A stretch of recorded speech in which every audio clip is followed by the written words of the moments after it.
C'est au XVIIe siècle qu'on a écrit. Quiconque sans luire condamne un criminel. Son crime utile, sauf à mériter le supplice d'un juste châtiment, il fait une injustice. On ne peut pas seulement écouter un côté et ne pas écouter l'autre. Mais tout ça, comme je l'ai dit à l'administration hospitalière française, comme je le dis toujours, ce n'est que du racisme. Et on n'a jamais vu ça. Et tout ce que je vous dis est factuel. Hein. J'ai les documents. C'est factuel. Le faux rapport d'expertise, je peux le démontrer.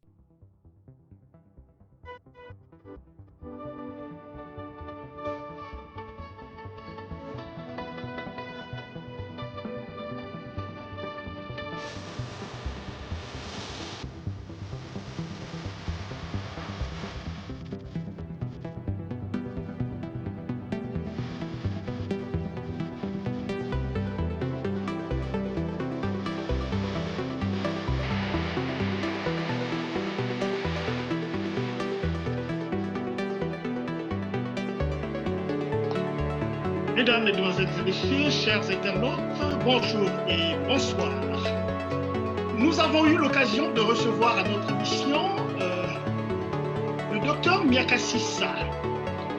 Monsieur Miakasissa nous avait parlé de la santé et du système de santé au Congo-Brazzaville.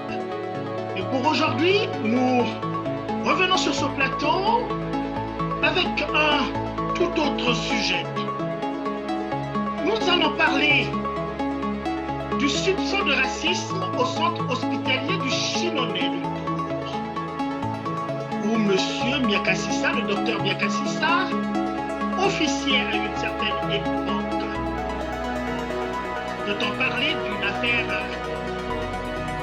Miakasissa, comme de 1984, certains se souviendront qu'il y avait une affaire Diallo Bakary autour des actes d'un acte médical qui a été posé et qui a résulté dans la mort de la patiente. Ça avait effrayé la chronique à l'époque. Et ici, aujourd'hui, M. Miakasissa nous vient avec une situation difficile qu'il a vécue dans l'exercice de ses fonctions de médecin gynécologue et qu'il va essayer de nous exposer ici, parce qu'il y a un faisceau d'indices qui montre clairement que ce problème qui a marqué le docteur Miakasissa dans son esprit et dans sa chair et également, on va essayer de voir un peu le contenu de ce qu'il y a autour de cette affaire-là. Alors, sans plus tarder, on va accueillir M. Miakasissa. Bonjour, M. Miakasissa. Bonjour, M. Georges Gomarin. Merci de me recevoir. Pour la deuxième fois. Et merci de nous faire le bonheur de vous accueillir à notre antenne une fois de plus. Alors, voici ma première question.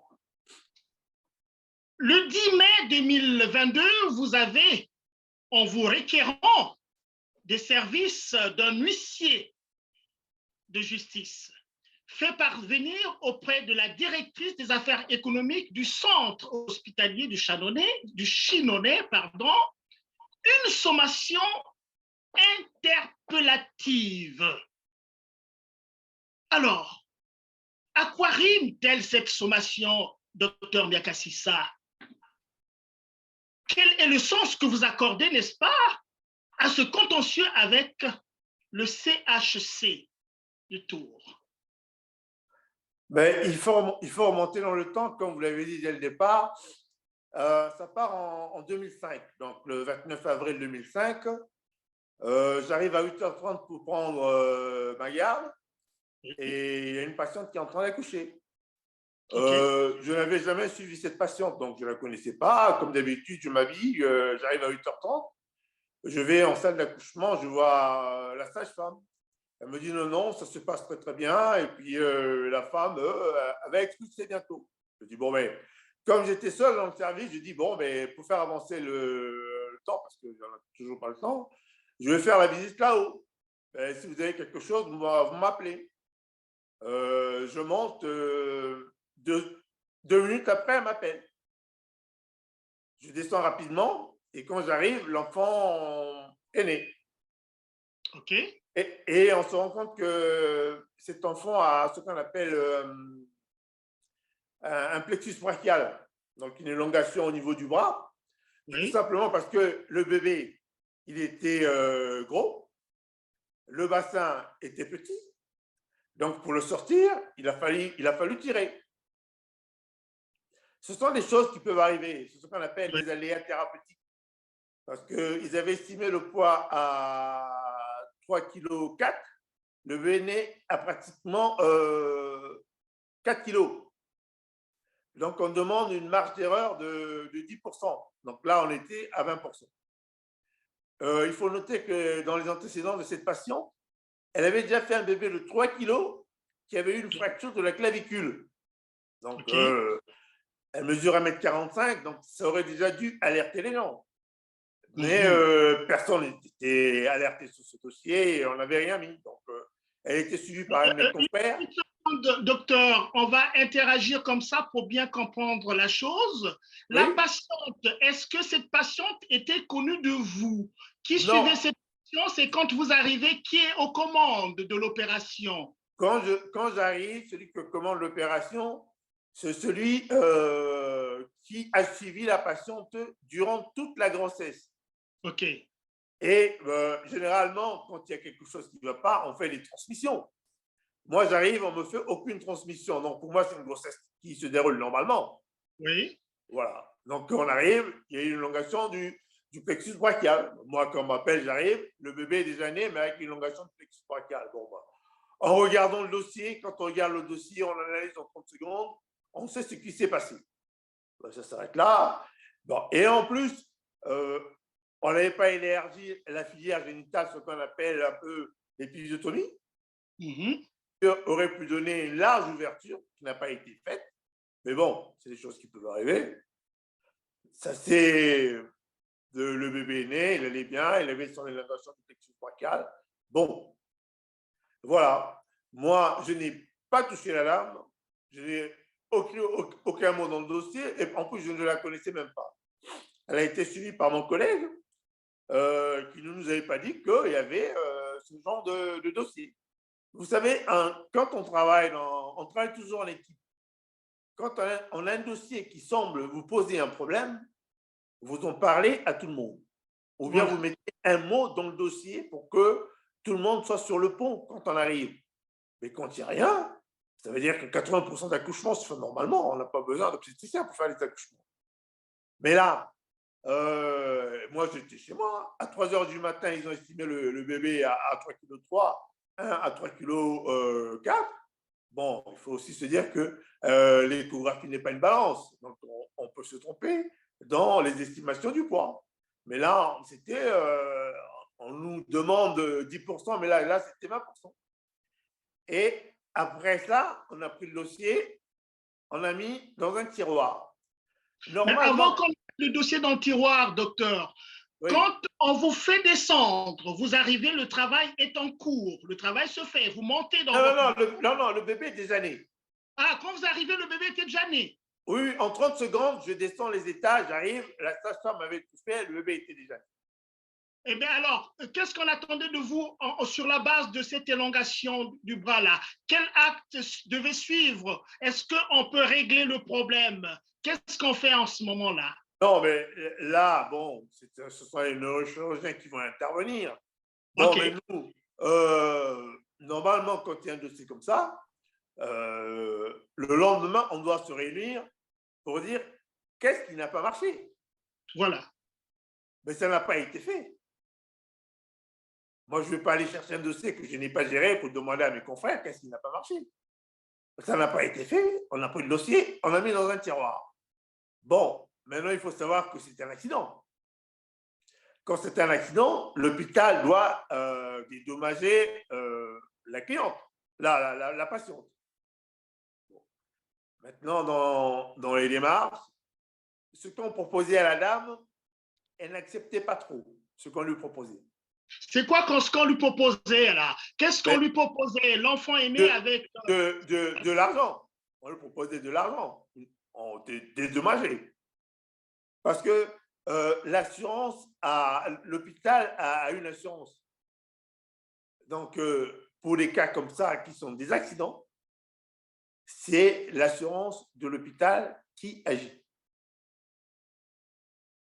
Donc là, on est en 2005.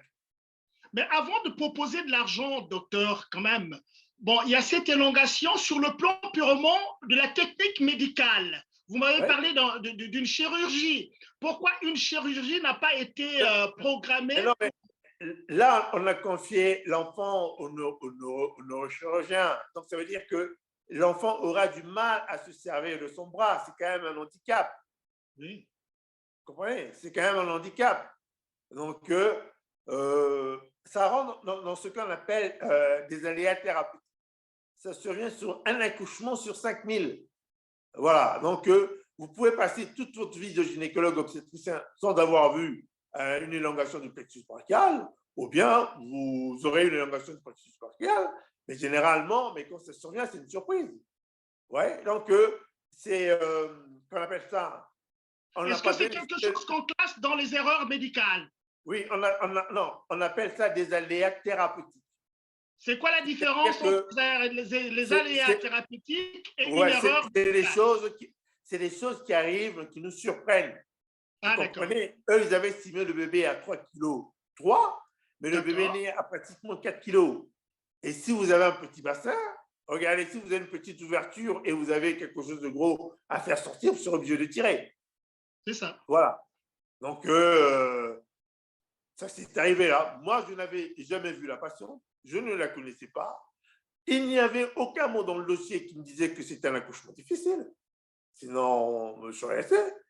Le travail était brillant. Et quand je suis arrivé, la tête était à la vulve, il ne restait plus qu'à pousser. Mais on ne savait pas ce qui venait derrière était gros.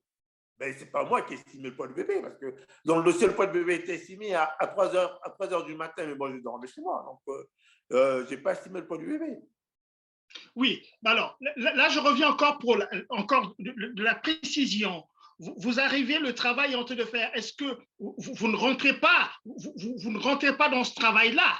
Vous ne touchez pas le bébé? Non, mais on travaille toujours en binôme. Les accouchements normaux sont faits par les sages-femmes. Mais quand il y a une difficulté, c'est l'obstétricien qui intervient. Et c'est ce qu'on appelle, au troisième trimestre, on fait le pronostic de l'accouchement. Si vous estimez que le bébé sera gros, vous l'écrivez noir sur blanc. Et vous en parlez à tous vos collègues. Vous comprenez? Parce que c'est un travail en équipe. Moi, je viens, je prends une relève, je regarde, on me dit non, le bébé est estimé à 3,3 kg, 3,4 kg, 3,3 kg. Je dis bon, c'est pas grave. On me dit que le travail est brillant. Bon, je dis, mais c'est très bien. Je dis, ben, je suis à l'état, il faut que je commence les visites parce qu'il y a les dames qui doivent sortir, donc pour faire avancer les choses. Mais si vous avez un problème, vous m'appelez parce que c'est un accouchement a priori normal. Mais on se retrouve avec une surprise. C'est un bébé qui, au lieu d'être estimé à 3,4 kg, qui fait pratiquement 4 kg. Mais ce n'est pas moi qui l'ai estimé. D'accord. Bon, et alors maintenant, pour aller, on va aller un peu de l'avant sur cette dimension beaucoup plus technique. Alors, quel est le grief qui vous est fait là-dessus? On vous reproche de quoi avant qu'on ne revienne sur, évidemment, la sommation que vous avez eu à faire? Qu'est-ce Non, mais de quoi? après c'est 85, le 29 avril 1985.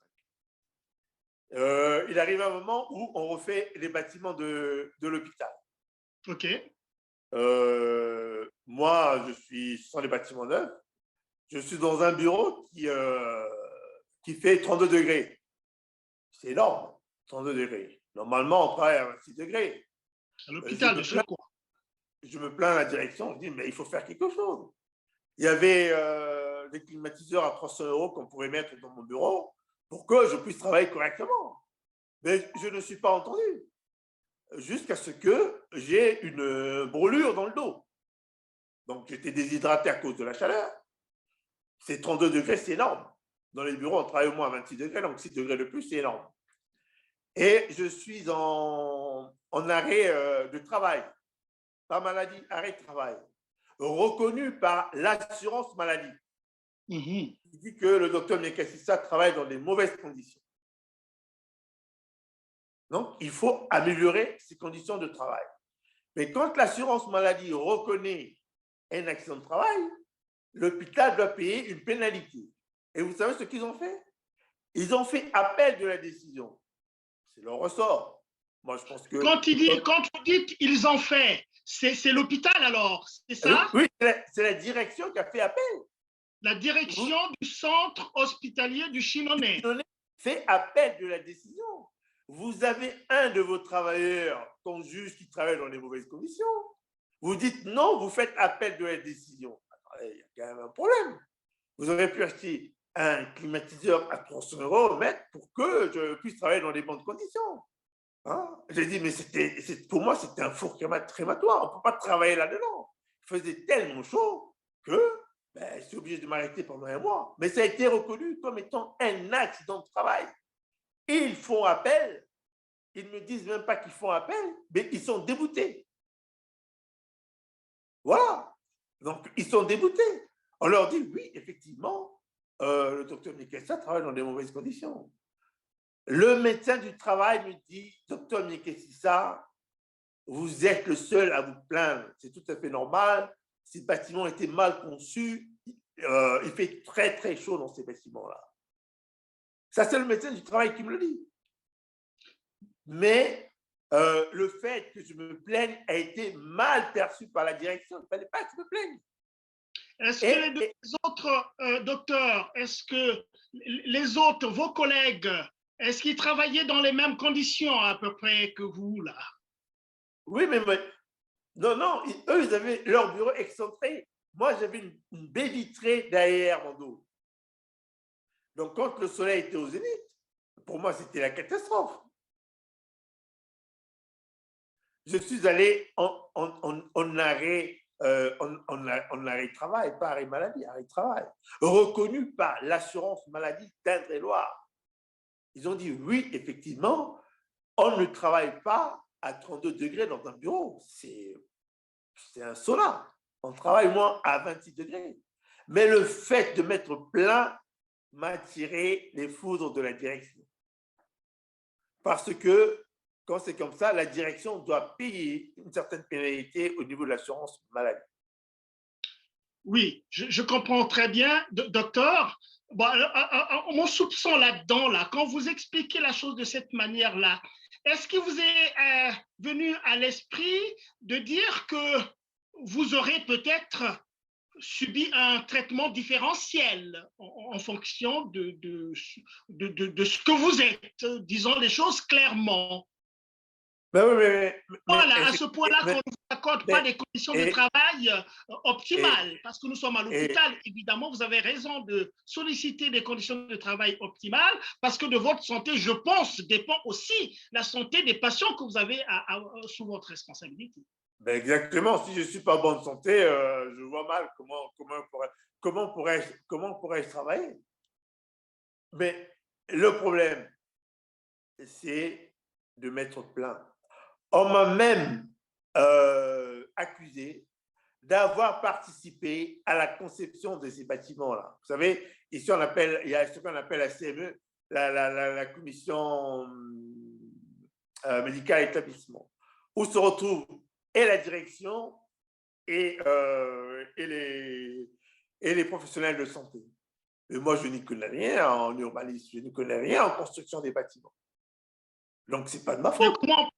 Comment on peut vous tenir… Oui, mais le problème, c'est ça. Mais il dit, mais M. Miekasissa était là quand on était en train de discuter la conception des bâtiments. Je dis, oui, mais j'étais là parce que… oui, mais c'est ce qu'on me reproche. Je dis, mais j'étais là parce que je devais être là, mais moi, je n'y comprenais rien. Mais on discute de beaucoup de choses, pas que de ça. Mais entre autres, quand ce dossier de la construction des bâtiments arrive, on est là, on regarde. Mais bon, moi, je n'ai pas un avis sur tout. On va dire, mais pourquoi il se plaint? Mais il était là quand on était là pour la… moi, je n'ai pas un avis sur tout. Moi, je suis gynécologue obstétricien. Je fais ce que j'ai à faire. Le directeur de l'hôpital, il est mon responsable fonctionnel. C'est-à-dire que c'est lui qui doit s'occuper de ce que je travaille dans des bonnes conditions. Et non pas mon responsable administratif. Mon responsable administratif, c'est le ministère de la Santé. Il doit s'occuper qu'il ne fasse pas trop chaud dans mon bureau, que j'ai le matériel, que j'ai l'électricité, que tout fonctionne bien.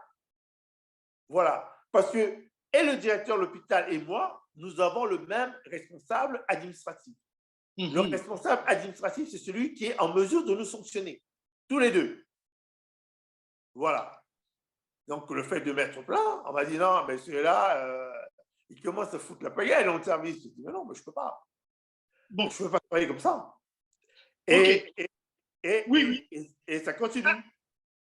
Très bien. Mais je voudrais quand même, oui, garder votre idée, mais pour nos internautes, les personnes qui nous suivent, il y a deux choses là déjà. Hein. Il y a deux choses. Il y a une chose qui est directement liée à la pratique médicale au sens strict du terme, c'est-à-dire vous arrivez à un accouchement, il y a l'élongation du machin, et puis il y a un autre problème qui est lié aux conditions matérielles de travail. Maintenant, le rapport entre ces deux choses-là, c'est quoi là? Mais ça continue. Oui, allez-y. Après mon accident de travail, mes conditions ne sont pas améliorées. Je pars 2 fois en arrêt maladie à cause des mêmes conditions. Et ils se disent, mais celui-là, il est là pour nous emmerder. Mais comment est-ce qu'on va faire? Et un jour, je suis convoqué par le directeur de l'hôpital. Oui. Je vais le voir. Non, on ne savait pas. J'étais de garde un jeudi. Mais ce jeudi-là, j'avais tous mes collègues qui étaient dans le service le soir qui m'avaient invité à prendre un pot. Mais je ne savais pas qu'ils avaient été déjà reçus par le directeur. J'étais le seul noir. Il a reçu tous les blancs. Je dis bien, tous les blancs, la veille, sauf moi. Et moi, j'étais de garde le jeudi, je mangeais avec eux, donc ils fêtaient déjà mon départ. Parce qu'ils ont dit, mais qu'est-ce que ça c'est un emmerdeur? Ils fêtaient déjà mon départ. Moi, je suis reçu le lendemain. Je vais le voir. Il me dit, docteur Mikessa, il faut que vous partez du service. Il dit, mais attendez, moi je suis dans ce... Je dis, mais ce n'est pas l'hôpital de votre père. Si je suis au centre hospitalier du Chinois, c'est parce que j'ai eu un concours. Je suis praticien hospitalier. Docteur, s'il vous plaît, ça devient intéressant là. Ça devient intéressant. Il y a déjà ce que je disais au départ, un soupçon de racisme systémique, comme on le dit, en termes beaucoup plus pompeux là. Bon, on vous dit on aimerait que vous partiez du service, on vous flanque ça en pleine figure comme ça parce que vous êtes plein des conditions de travail? Ah ben oui, mais non pas seulement les conditions de travail, mais vous savez que à l'hôpital, avant que je devienne français, donc moi j'ai eu tous mes diplômes en tant que Congolais en France. Tout ce que j'ai passé, les diplômes, c'était en tant que Congolais. Oui, on vous a envoyé avec les diplômes du Congo-Brazzaville. Hein? Non, les diplômes d'ici. Parce qu'il a fallu refaire les qualifications, mais tout ça, je passais ça en tant que Congolais. Moi, ça ne m'embêtait pas. Bon, à partir du moment où je travaillais, ça ne m'embêtait pas. Bien sûr. Et c'est en 2005 que je deviens français, et c'est là où ça se corse. Je deviens français, donc j'ai exactement les mêmes droits que les autres. Là, ça pose un problème. Donc, en étant français, vous avez travaillé à peu près correctement, et quand vous devenez français, et là, les choses commencent à se corser parce que certainement que vous aurez droit à beaucoup plus, aussi bien dans l'évolution de votre carrière, vous aurez beaucoup plus de possibilités. Et ce sont peut-être ces possibilités qu'on voudrait vous fermer la porte à peu près. C'est ça qu'on peut comprendre? Non, mais c'est beaucoup plus au niveau de la dépendance. Quand vous êtes praticien hospitalier non français, c'est le chef de service qui vous renouvelle l'autorisation tous les 2 ans. Mais à partir du moment où vous êtes français, Ben, c'est à vie. Voilà. Donc, vous n'avez plus besoin du chef de service. Donc, vous devenez complètement autonome. Voilà. Donc, ça change tout. Alors que dans les hôpitaux en France, il y a des gens qui font du privé et du public à l'hôpital. Ils gagnent beaucoup d'argent. Mais il est arrivé à un moment où, pendant qu'ils faisaient le privé, mais ils voulaient que moi, je fasse le public à leur place. J'ai dit, mais non, vous devez faire 50% du public, 50% de privé, mais c'est vous qui l'avez choisi. Donc, c'est vous qui gagnez beaucoup d'argent, vous gagnez 3 fois plus que moi. Mais moi, qu'est-ce que j'ai à voir là-dedans? Je dis, de temps en temps, je peux vous aider, mais ça ne se fera pas tout le temps. Parce que moi aussi, j'ai d'autres activités à faire. Parce que ce jour-là, il y a mes collègues qui me convoquent, qui me disent, nous avons décidé que maintenant, tu seras le garde d'astreinte tous les mardis. Je dis, mais écoutez les mecs, si ce jour-là, je dois accompagner ma fille au cinéma ou au théâtre, je fais comment? Je dis, non. Chacun de nous aura un mardi. Et puis, je dis, parce que je dis, si vous voulez décider, vous décidez pour vos femmes et pour vos enfants, mais vous ne pouvez pas décider pour moi. Ça ne se fait pas comme ça. C'est un peu le respect quand même. Je dis, vous ne pouvez pas décider pour moi. Voilà. Donc vous travaillez, docteur Miakasissa, il est bien clair là que vous travaillez dans une atmosphère vraiment assez exécrable là. Ouais, mais c'était... Il n'y a pas un esprit d'équipe où les problèmes sont discutés de façon collégiale avec tout le monde. Vous avez l'impression plutôt que les décisions prises ailleurs, en dehors de votre conscience, s'abattent sur vous. C'est ça qu'on peut comprendre? Ben oui, mais c'est toxique.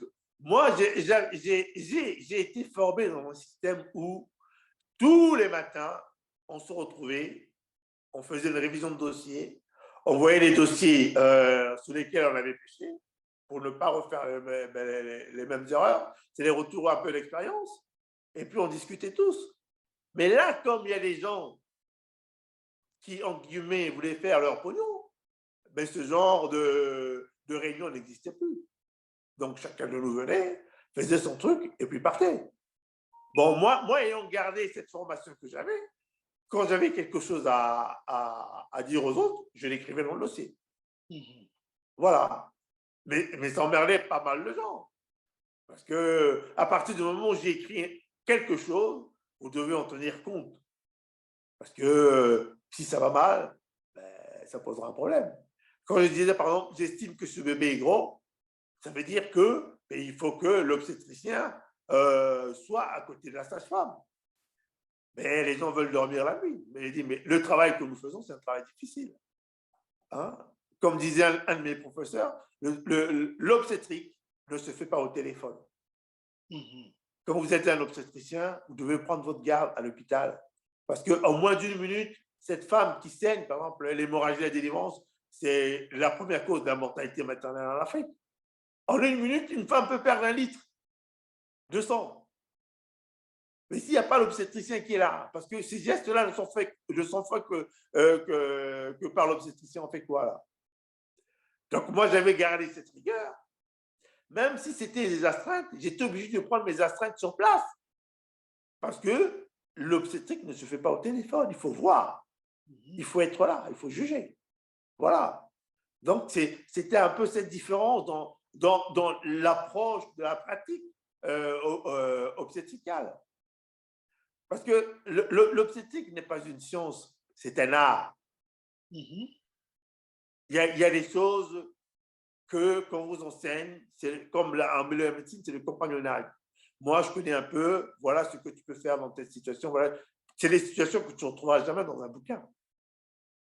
Voilà.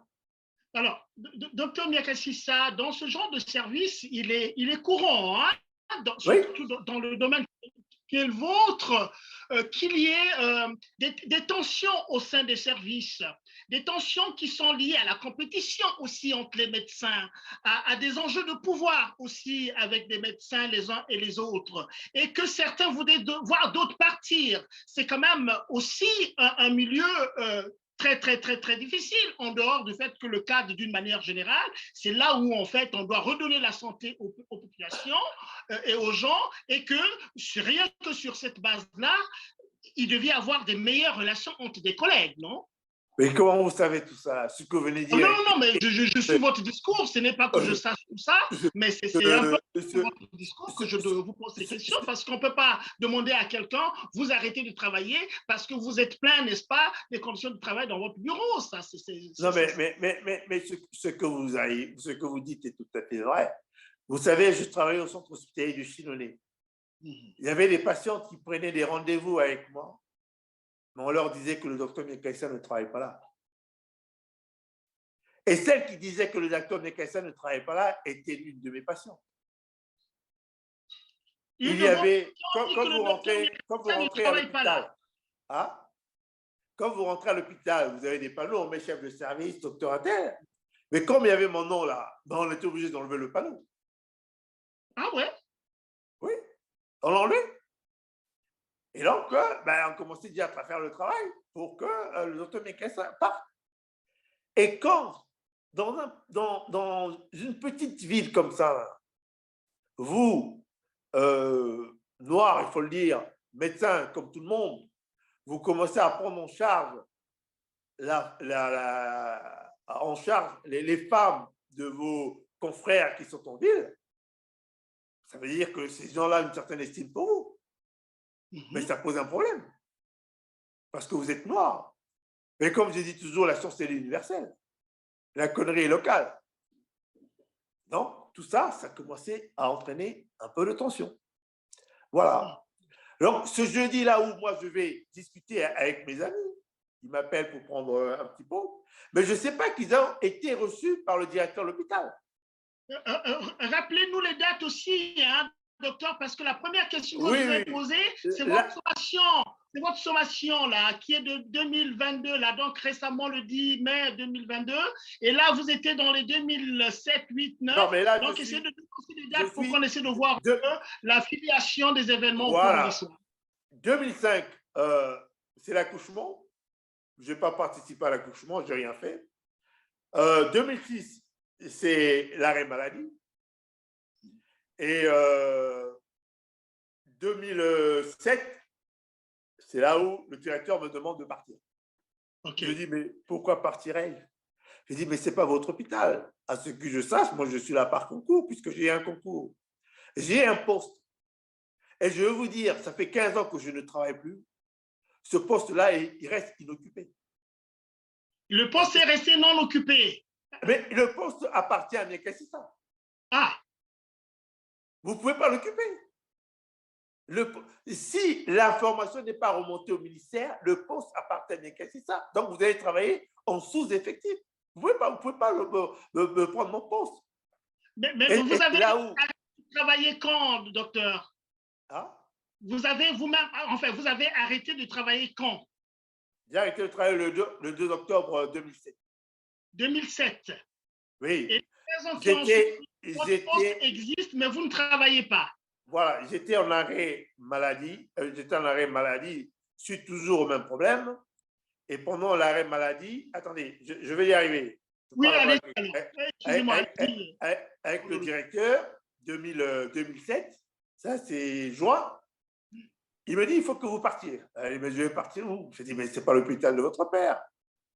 Il me dit, ouais, mais de toutes les façons, vous êtes malade.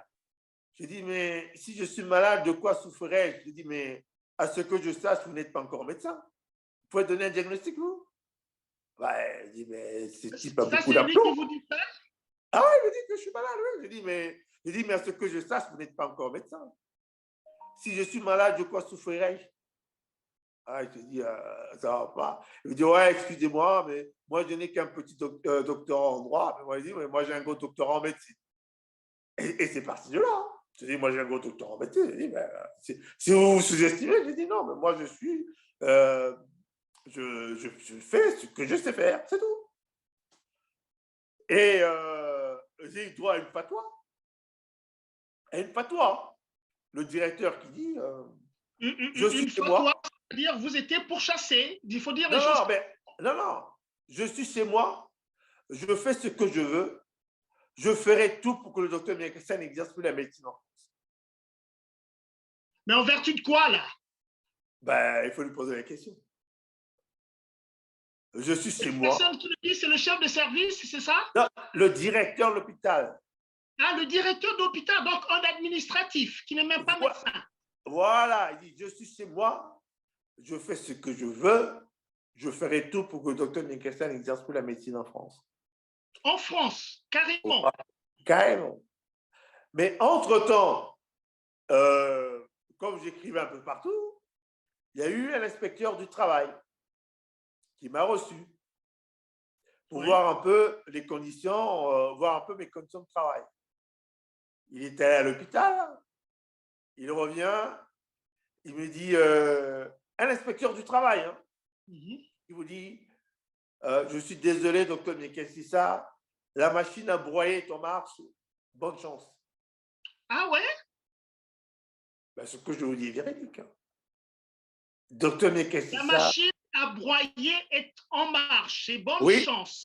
Donc, en fait, la situation devient institutionnelle parce que la question que j'allais vous poser, écoutez, le directeur de l'hôpital vous dit ça, ce n'est pas même un médecin qui travaille avec vous, il y a un administratif. Est-ce que vous n'avez pas pensé contacter des structures de médiation au sein de l'hôpital pour qu'on essaie quand même de voir ce qui se passe? Parce que là, c'est comme si, voilà, vous confrontez comme ça. Je suis tout seul comme noir dans le service. Qui voulait que j'aille voir? Ceux qui veulent que je sois le larbin du service, ben, ils en parlent à leurs copains. Vous êtes celui qui fait de telle sorte que ça ne marche pas rond. Mais moi, je ne veux pas aller me tuer au travail. S'il m'arrivait quelque chose, qu'est-ce qu'il n'allait pas dire? Ah ouais, il était déprimé, il n'était pas bien. Non. Je n'étais pas déprimé, je n'étais pas bien, mais je dois préserver ma santé. Il n'y a pas que l'argent dans la vie. Moi, j'ai une famille, j'ai des enfants. Ben, je préfère être auprès d'eux que d'aller mourir. Et puis les gens viennent en faire, ouais, il était bien, ben voilà, voilà. Non, non. Ça, ce n'était pas possible. Donc, je pars avec la fatwa du chef de service. Je suis chez moi, je fais ce que je veux. Je ferai tout pour que le docteur Nkessa n'exerce plus la médecine en France. Il y a quelque chose en France qu'on appelle une suspension discrétionnaire. C'est-à-dire que le directeur de l'hôpital, sans en référer à qui que ce soit, peut prendre la décision de vous suspendre. Mais il a 4 mois pour apporter les preuves de la suspension. Et il a 1 mois pour aviser sa direction administrative. Alors, ce qui s'est passé, comme ils ont voulu traiter le problème localement, moi, ils ne pouvaient pas me prendre, parce que j'ai quand même été major un concours de gynécologie obstétrique en France. Donc, les gens savaient qui j'étais, qui était Nkessa. Les gens savaient qui était Nkessa. Voilà. Et en plus, même, j'avais reçu les résultats un peu plus après tout le monde, parce qu'ils ne comprenaient pas pourquoi je n'étais pas encore français. Je dis, mais moi, j'étais là pour travailler, pas pour avoir la nationalité française. C'était pas ça le plus important pour moi. Ce n'est pas le but premier. Ouais. Voilà. Donc, le monsieur, il fait une suspension discrétionnaire. Pendant que je suis en arrêt maladie, je reçois le document le 2 octobre. Je dis, bon, mais c'est pas grave. Puis, pas grave, je vais voir. Et je demande à avoir mon dossier. Mais il aurait dû, dans le mois, avertir son administration. Mais il ne l'a pas fait. À partir du moment où il ne le fait pas, tout ce qui suit après le 3 novembre 2007 jusqu'à aujourd'hui est caduc. Puisqu'il faut que dans le mois qu'il avertisse le ministère. Il ne l'a pas fait. Ils ont voulu traiter cette affaire localement. Alors, qu'est-ce qu'ils font? Ils ressortent l'affaire de 2005. L'affaire de l'accouchement. Voilà. Parce que la dame, refusant toujours ce qu'on lui proposait, ils se disent, mais au lieu que ce soit l'assurance de l'hôpital qui paye, il faudrait que ce soit maintenant l'ONIAM. L'ONIAM, c'est un organisme qui s'occupe d'indemniser les gens à l'hôpital pour les accidents médicaux. Mais dans ce contexte-là, il faut chercher une faute médicale. OK. Mais Mais la faute médicale, il faut que ce soit un praticien hospitalier. Donc là, on est convoqué 2008. Mais quand on est convoqué, je me retrouve avec tout le monde. Mais celui qui était en charge de l'accouchement n'est même pas là. Oh, oh. Il n'est pas là. Et j'arrive, ils se disent, oui, mais on va le mettre en place de son professeur. Ce monsieur, et à son âme, est décédé. Il m'a appris beaucoup de choses. J'étais pratiquement son fils spirituel. Donc moi, à l'hôpital, je pouvais faire ce que je voulais. Tout le monde savait que ça pouvait aller très, très loin. Alors, quand j'arrive, on arrive tous, on commence à me dire, oui, mais la dame dit, oui, mais c'est le docteur Miekassa qui aurait dû faire mon accouchement. Je dis, mais madame, il lui fallu venir me voir bien avant. C'est la patiente qui le dit. Hein. Ça, c'est la patiente, c'est le docteur Miakassissa qui était au moment de mon accouchement. Et bon, ouais, non, oui, qui aurait dû faire mon accouchement. On dit, mais non, mais madame. Qui aurait dû faire mon accouchement. Elle dit, non, madame, mais si c'est ce que vous voulez, il lui fallu venir me voir, pas 12 minutes quand j'arrive. Je dis, mais attendez, je vais mourir, vous allez peut-être m'appeler sympathie, je vais faire des miracles. Mais là, je ne pouvais pas faire le miracle. Mais en plus, je dis, mais la sage-femme, elle n'a pas agrandi la filière génitale. Peut-être qu'elle aurait pu permettre de sortir le bébé. Et celui qui m'enseignait, mon patron, me dit, les ciseaux étaient tombés. Elle dit, monsieur, vous n'étiez pas dans la salle. Comment vous pouvez savoir que les ciseaux étaient tombés? Mais en plus, je dis, mais sur une table d'accouchement, il n'y a pas qu'une seule paire de ciseaux. Donc, tout le monde, j'avais l'impression que tout le monde s'était ligué contre moi. Et on me dit, ah ouais, mais il faut que vous acceptiez. J'ai dit, mais l'aveu n'a jamais été une preuve en médecine. Ou vous avez fait, vous n'avez pas fait. Vous comprenez? Il dit, moi, je n'ai rien fait, donc je ne vois pas en quoi je suis responsable là-dedans. En plus, c'est un aléa thérapeutique. Je lui ai expliqué, noir sur blanc, comment était cet accouchement. Et j'avais beaucoup l'habitude de travailler avec ce professeur-là, parce que quand il avait les cas, eux, ils font beaucoup de choses, hein, ils voyagent, tout ça. Il m'appelait souvent, il dit, mais bon, Patrice, écoutez, je vous donne... bon, ici, on m'appelle Patrice parce que c'est un prénom. Je vous donne ce dossier, occupez-vous-en, et puis après, vous faites un retour. Donc, c'était bien. Mais là, je n'ai pas compris. Et la deuxième chose qui me surprend, mais comment un expert peut faire une expertise sans avoir le dossier médical de la patiente? Voilà. Et sans même l'avoir lu. La personne qui a suivi la patiente également, c'est quand même très, très important, ça. Hein? La personne qui a suivi la patiente n'est pas là. Et celui qui fait l'expertise médicale n'a même pas le dossier d'expertise médicale. Et c'est moi qui le lui emmène le lendemain.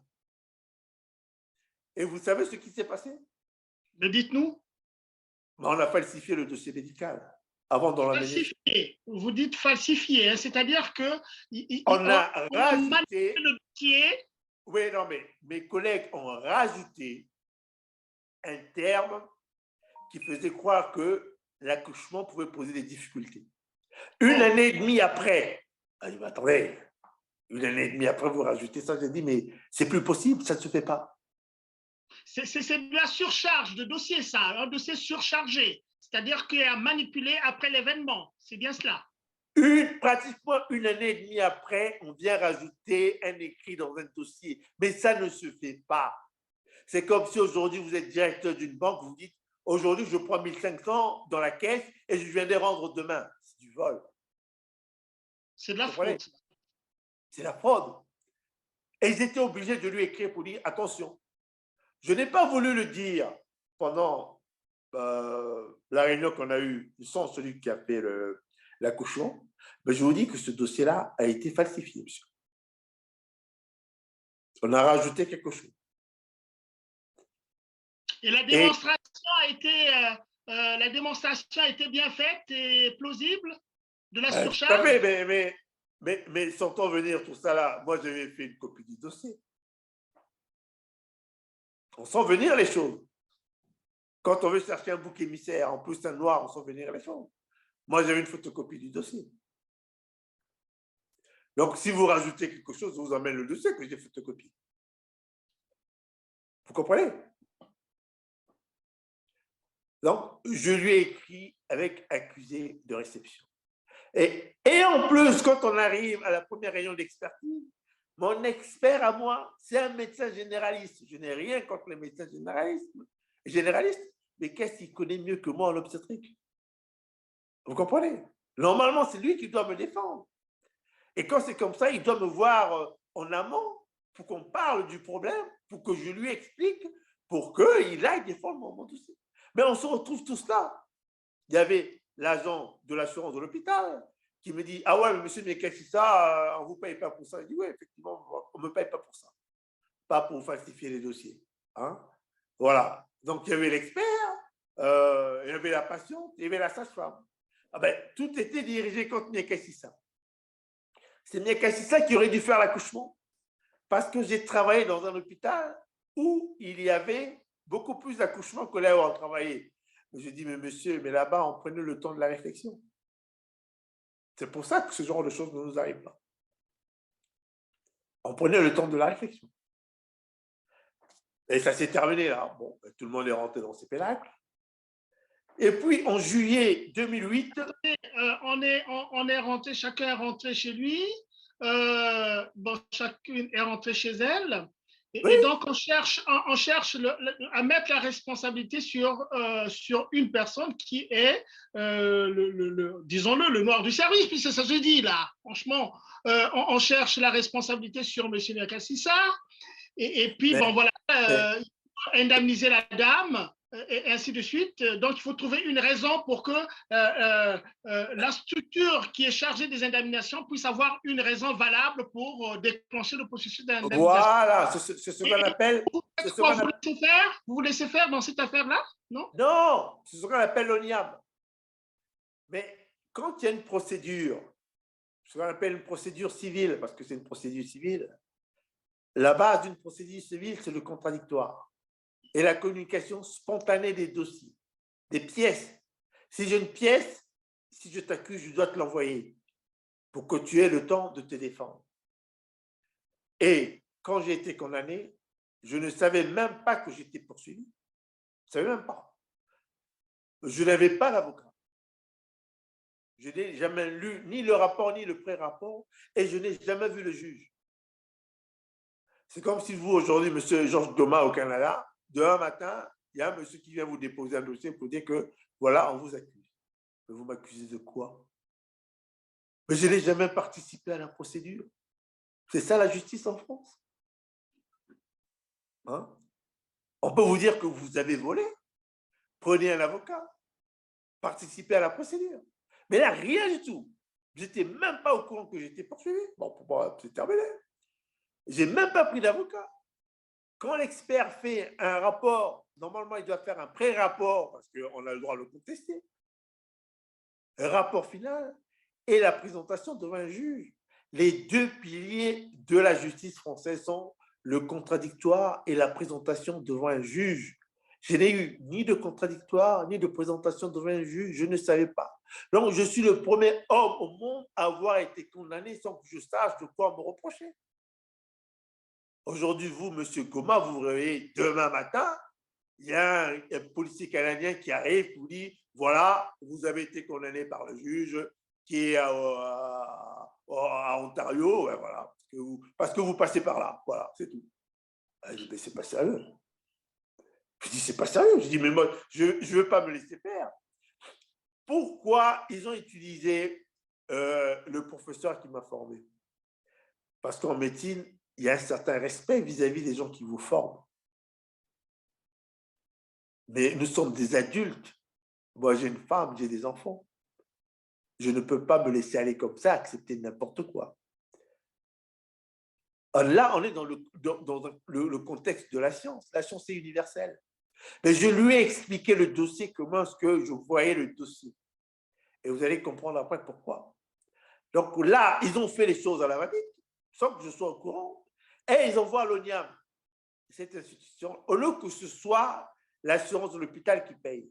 Parce que si c'est l'assurance de l'hôpital qui paye, l'année d'après, l'hôpital doit payer une surprime. Et là, ils disent, ah ouais, mais on condamne Mekashissa parce que c'est lui qui aurait dû faire l'accouchement. On dit, ouais, mais ça ne se passe pas comme ça. Et je dis non, moi je ne m'arrête pas là, je porte plainte. OK. J'ai porté plainte contre le professeur. Ils ont dit waouh. Alors, vous avez Et porté. ah bah oui, j'ai écrit au procureur de la République. Mais vous savez qu'en France, le procureur de la République, ce n'est pas un magistrat. Vous portez plainte auprès de quelle institution, docteur? Est-ce que c'est Le, le tribunal le, tribu- administratif? Est-ce que c'est. le tribunal qu'on appelle maintenant judiciaire, qu'on appelait avant le tribunal de grande instance de Tours. Ah, carrément au tribunal de grande instance de Tours. Hein? Ouais, on appelle maintenant le tribunal judiciaire de Tours. Je porte plainte.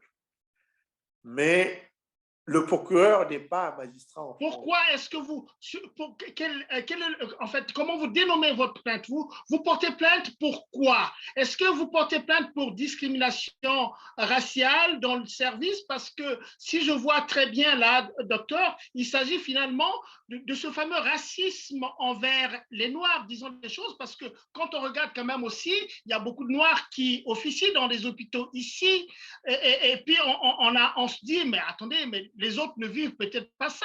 Mais quand je le dis, c'est parce que je vois de l'extérieur. Est-ce que vous pensez qu'il y a quand même ce racisme-là systématique envers, qui vise spécialement les Noirs, qui est une vraie réalité, docteur? Non, mais non, pas du tout. C'est par rapport au dossier. D'accord. Premièrement, je ne peux penser que dans un pays civilisé, comme on dit, le point de référence d'une société civilisée, c'est la qualité de sa justice.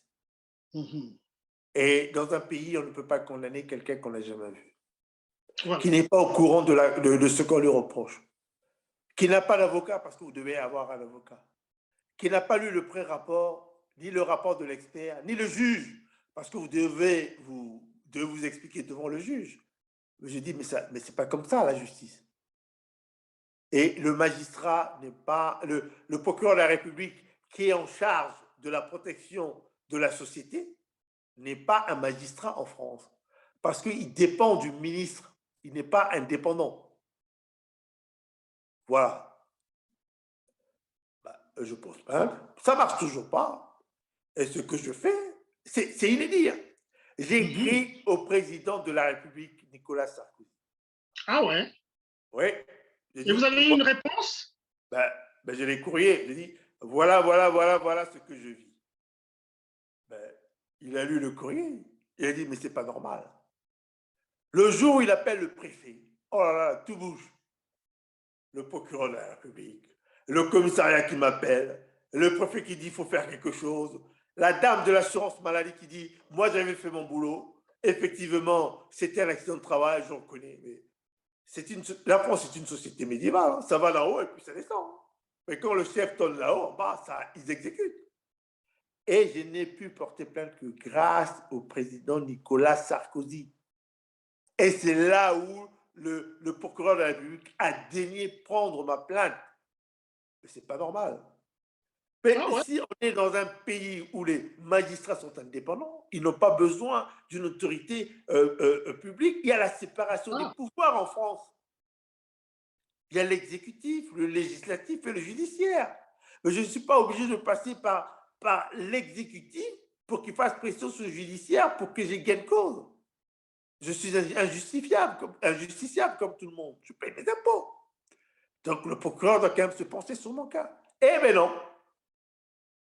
C'est suite à un courrier vous savez, j'écris beaucoup. Suite à un courrier au président Nicolas Sarkozy que l'affaire se débloque.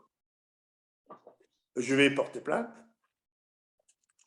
Et en allant porter plainte, j'ai un avocat. Je rentre chez moi, mais il me dit, mais tu as porté plainte, est-ce qu'on t'a donné un récépissé? Je dis, non. Il me dit, c'est comme si tu n'avais pas porté plainte. Il me dit, mais il faut qu'on repartisse tout de suite. Je suis reparti, j'ai dit, non, monsieur, récépissé. Là, c'est la preuve que vous avez porté plainte. Voilà.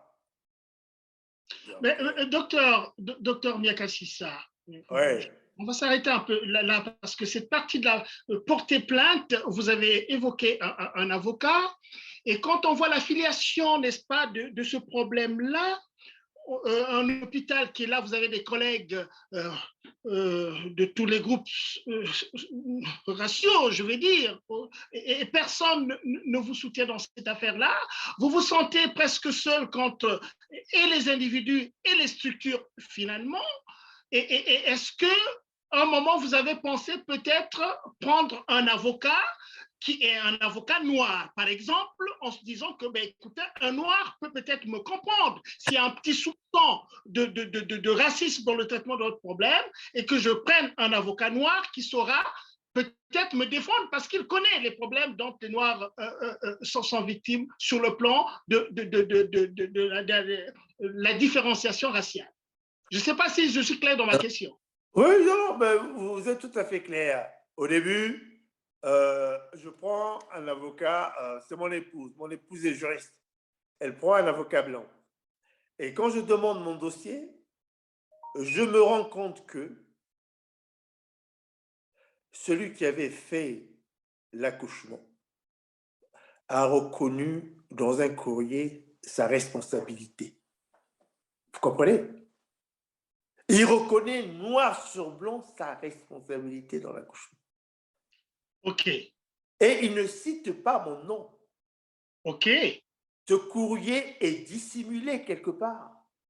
Ah, le courrier est dissimulé de la personne Oui. qui reconnaît sa responsabilité dans cette, comment vous l'avez appelé? Ce n'est pas une erreur, vous avez une terminologie. Dans cet accident, dans cet accouchement.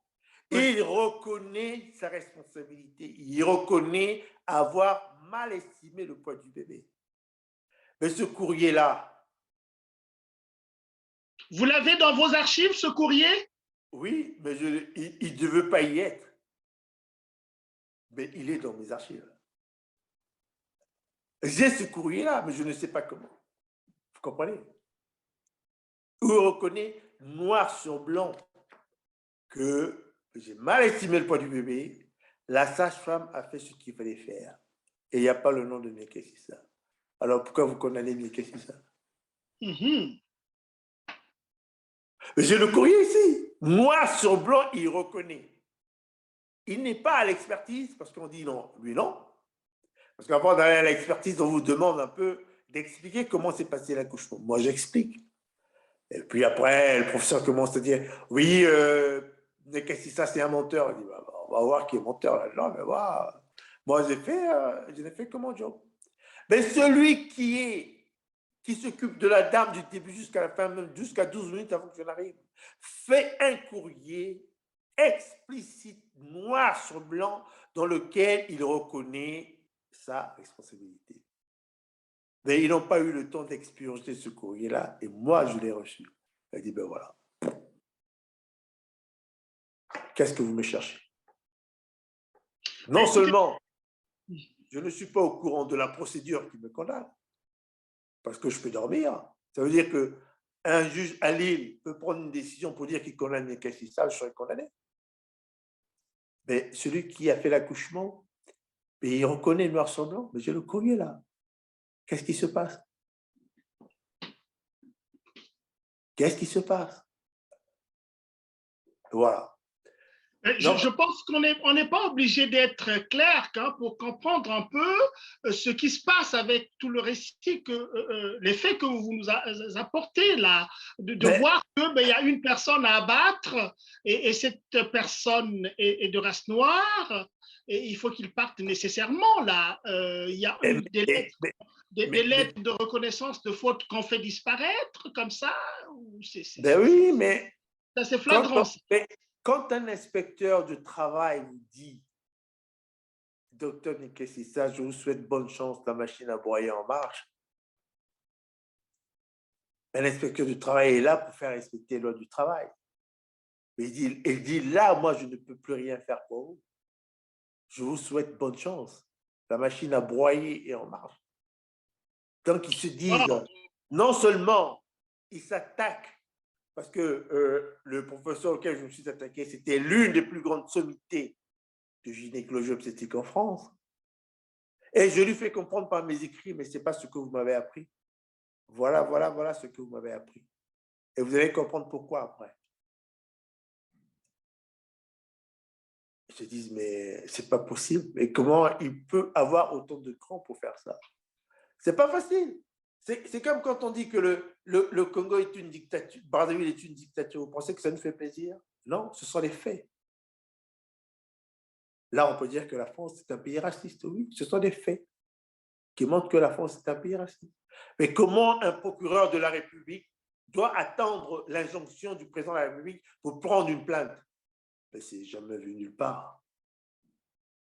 Il est là pour protéger tous les citoyens, quelle que soit votre race, votre ethnie, vos convictions, votre genre. Voilà. Donc, ça met du temps. Entre-temps, prospère le problème de la suspension discrétionnaire. Voilà, la suspension, exactement. Il faut nous dire ça parce que pour nos auditeurs... Il n'a pas le droit de donner une explication quelconque. Il n'y a que lui qui a son explication dans sa tête. Il a ce droit, on le lui reconnaît. Mais il doit avertir son administration qu'il a pris une décision contre Miekessissa. Mais il ne l'a pas fait. Donc, au bout d'un mois, ça ne marche pas. Il y a ce qu'on appelle la forclusion. Il y a des séances locales, il y a des séances d'un droit dans les délais prévus. Au bout d'un mois, si vous ne faites pas de signalement, ça n'existe plus. Il y a la forclusion. Hein? Il y a la déchéance légale d'un droit dans les délais prévus. C'est un mois, pas plus. Alors, tout va de là, je ne sais pas. Mais comme ils sont chez eux, ils me disent, ah ouais, la suspension normalement dure 4 mois. Donc, le 3 février, je repars pour travailler. Je regarde, je ne suis pas sur la liste de garde, c'est un dimanche. Et le 4 février, je pars travailler.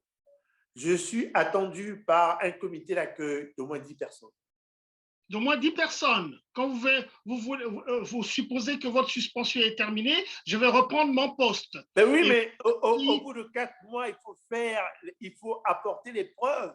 Dans les dossiers qui sont dans le dossier que j'ai, il est écrit, mais on n'a rien pour le condamner. Trouvez-moi quelque chose. Mais vous ne pouvez rien trouver. Rien trouver. Elle dit, mais au bout de 4 mois, s'il n'y a rien, la suspension, elle dure 4 mois. Donc, s'il n'était pas parti ce jour-là, on allait dire abandonne de poste. Je pars, il y a au moins 10 personnes qui m'attendent. Il y a la directrice des affaires économiques qui est là. Économique? Ouais. Qui se met devant le bureau, dit docteur Miekessa, rentrez chez vous, cette affaire sera traitée à un autre niveau. Donc, violation du droit encore. Mais je dois reprendre mon poste, mais puisqu'il est incapable au bout de 4 mois de dire ce qu'il me reproche. Moi, je veux bien. Je ne suis pas un saint. L'erreur est humaine. Je peux me tromper. Mais dites-moi, qu'est-ce que vous me reprochez? Bah, rien. Rentrez chez vous, cette affaire sera traitée à notre niveau.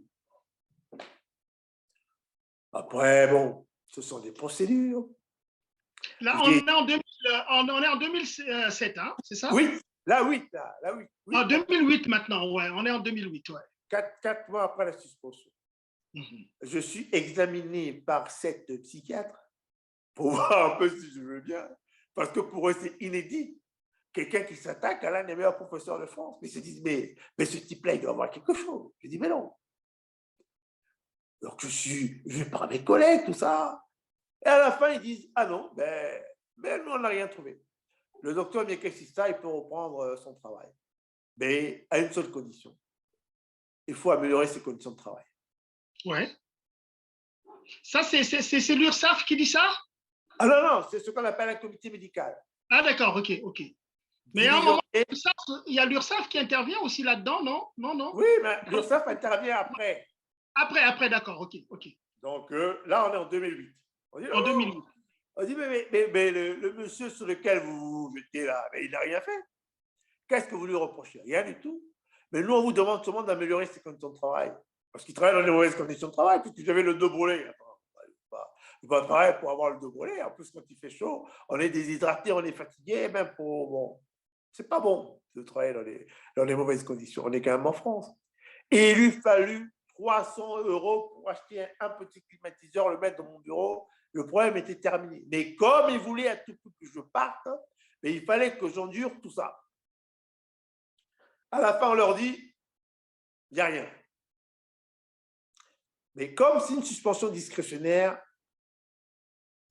si vous la prenez, M. Goma, il n'y a que vous qui pouvez prendre les décisions après. Mais là, on s'est rendu compte que c'était maintenant piloté par une agence régionale hospitalière.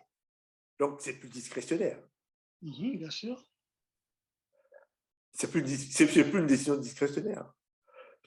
En plus, j'ai eu des décisions rétroactives. On ne peut pas vous appliquer des décisions rétroactives.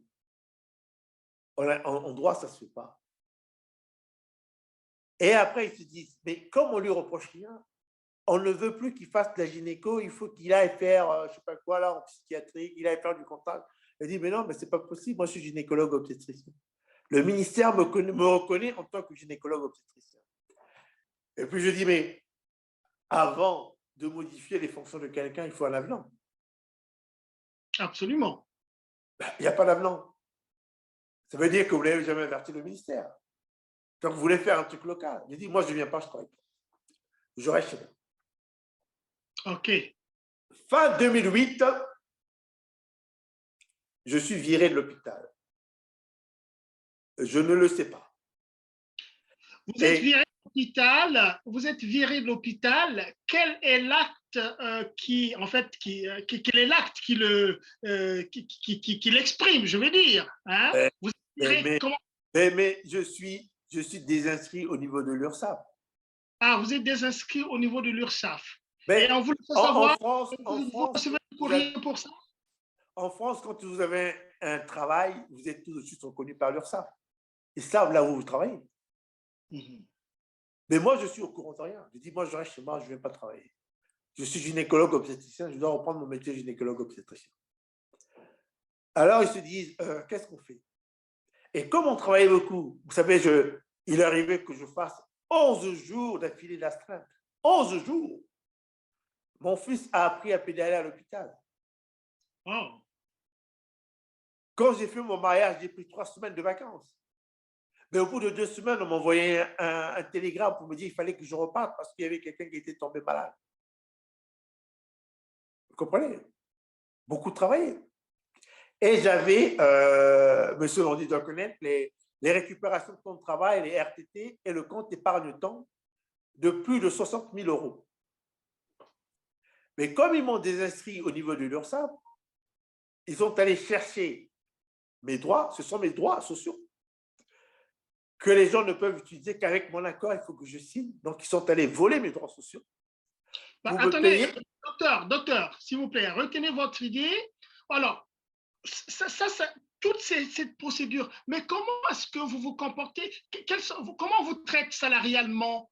Est-ce que durant tout ce temps, quand même, avant qu'on vous désinscrive à l'URSSAF, vous êtes payé quand même durant tous ces péripéties-là? Ils me désinscrivent à l'URSSAF.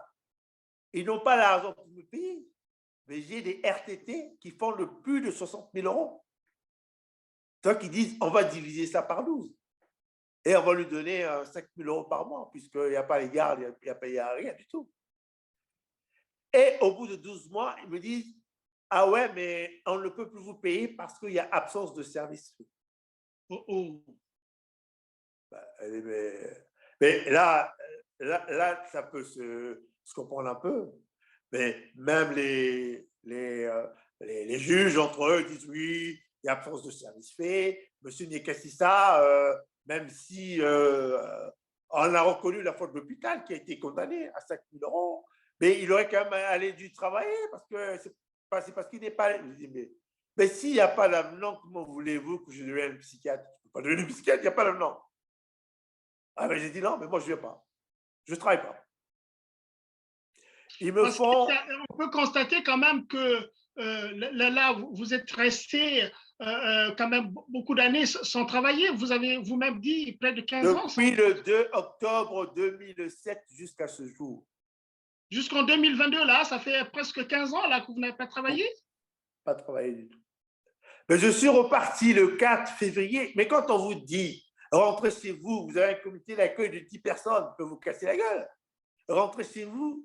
Cette histoire sera traitée ailleurs. J'ai seulement dit, est-ce que je peux récupérer quelque chose dans mon bureau? J'ai laissé tous mes bouquins, tout est resté là-bas. Je n'ai jamais pu récupérer jusqu'à ce jour. Attendez quand même, vous êtes docteur en médecine. On vous traite comme un chien. Vous vous dites, non, mais c'est terminé, je préfère arrêter. C'est honteux. Ben, je dis, mais je préfère arrêter.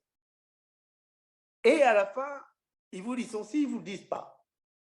Donc, il y a des procédures administratives. Oui, on convient à l'hôpital, oui, parce qu'ils ont fait ça. Mais, on coupe la poire en deux. C'est le jugement de Salomon. On coupe la poire en deux, oui. Ils ont raison parce qu'il n'est pas parti de travailler. Mais je ne suis pas parti de travailler. Il n'y a pas d'avenant. Vous voulez que je travaille comment? Et le ministère n'avait jamais changé ma qualification. Parce que c'est le ministère qui dirige. À partir du moment où, un mois après la suspension discrétionnaire, il n'avait pas averti le ministère, tout ce qui arrive jusqu'à aujourd'hui est caduc. Vous comprenez? Voilà. Donc, commencent les procédures. Ah, bon. Ouais, ça dure longtemps. Donc, on est en 2001.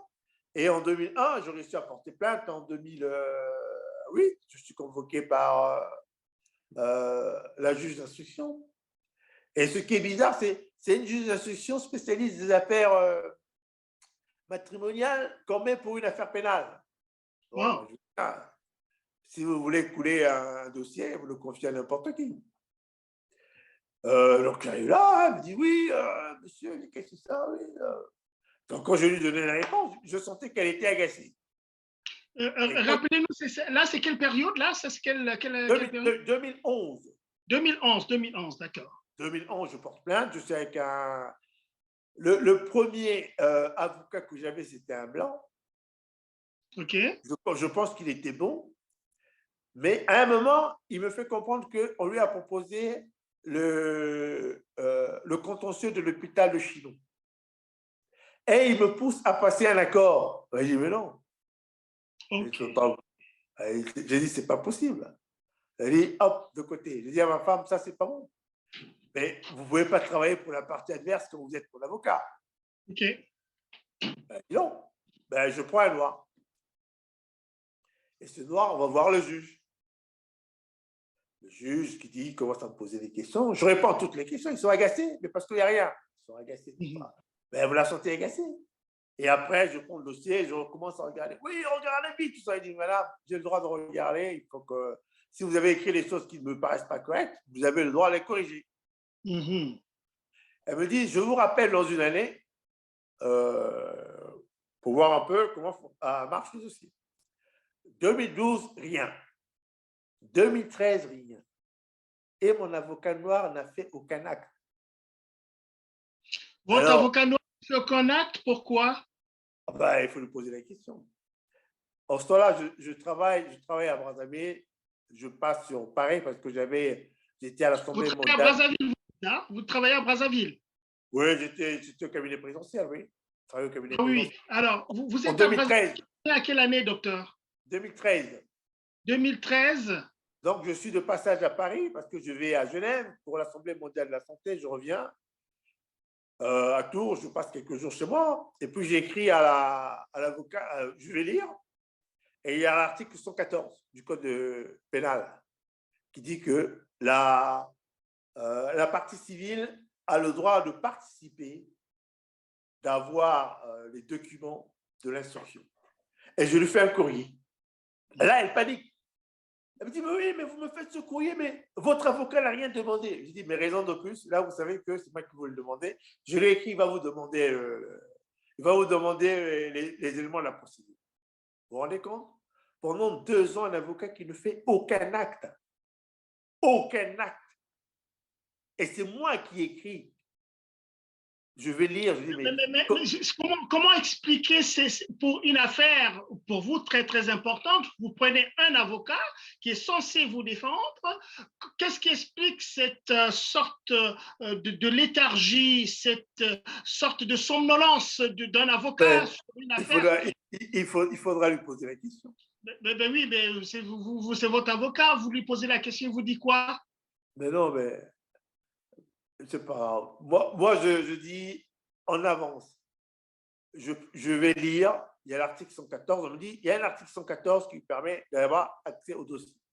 Et j'écris à la juge, elle panique. Elle me dit, oui, mais vous m'écrivez, mais votre avocat ne m'a rien demandé. Je dis, bon, raison de plus. Je l'appelle, je dis, il y a l'article 114, oui, écrivez pour qu'on ait le dossier. Mais vous ne pouvez pas raisonner sans savoir ce qu'il y a de l'autre côté. Et au moment où il écrit, la juge écrit, non, je clôture le dossier, circuler, il n'y a rien à voir. Mais quelle est cette histoire-là, vous clôturez le dossier, circuler, il n'y a rien à voir. Ça, c'est la juge, hein, c'est la juge. Oui, la juge qui écrit circuler, il n'y a rien à voir, je clôture le dossier. Elle dit, mais il y a un problème. Alors, comme d'habitude, c'était Hollande, j'écris à tout le monde, procureur, partout, je dis, mais c'est pas normal, il faut qu'on m'agisse le dossier. Et finalement, on m'envoie un disque dur où il y avait tout le dossier. Et c'est là, je lis tout, hein, je regarde, je tombe sur le courrier de l'URSSAF. Les gendarmes, en 2013, les gendarmes s'étaient déplacés à l'URSSAF pour savoir quel était l'état de Niakassissa au niveau du centre hospitalier du Chilonais. Alors, là, il y a un acteur qui rentre, là, on constate qu'il y a un acteur qui rentre, là, dans cet enjeu, c'est la gendarmerie, vous dites, hein? C'est oui. la gendarmerie qui introduit la gendarmerie là-dedans. Mais c'est la génération. Ils font les enquêtes. Ils font des enquêtes, oui. Mais ce qu'on lui ramène n'est pas bon pour l'hôpital. Parce que le monsieur qui reçoit la gendarmerie dit c'est un inspecteur agréé, assermenté. Donc, il a prêté serment. Il ne peut pas mentir. L'URSSAF s'occupe de recouvrement des cotisations de la sécurité sociale et des allocations familiales. Il dit le cas de M. Niakassissa m'a toujours interpellé. Ce monsieur était employé au centre hospitalier du Chilonais jusqu'en 2008.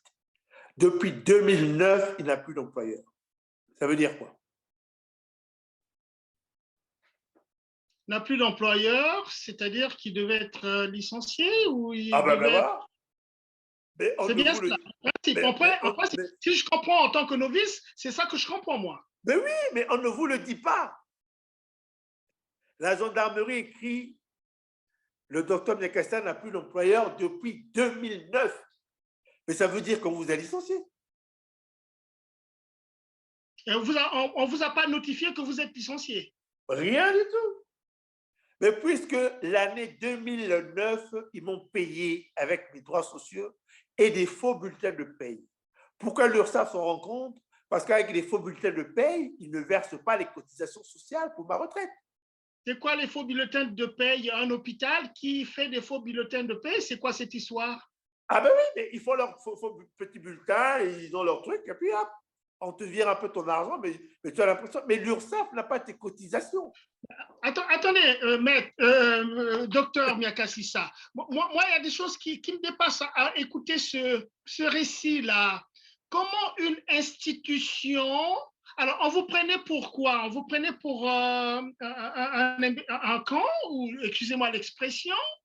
Comment peut-on manipuler une personne comme ça de votre auteur, je vais dire, et pouvoir faire des choses comme ça, embobiner et la justice et tout cela? Moi j'ai du mal à le comprendre, jusqu'à faire des bulletins, des faux bulletins de salaire. Je vous dis bien que j'ai les 12 faux bulletins de salaire là.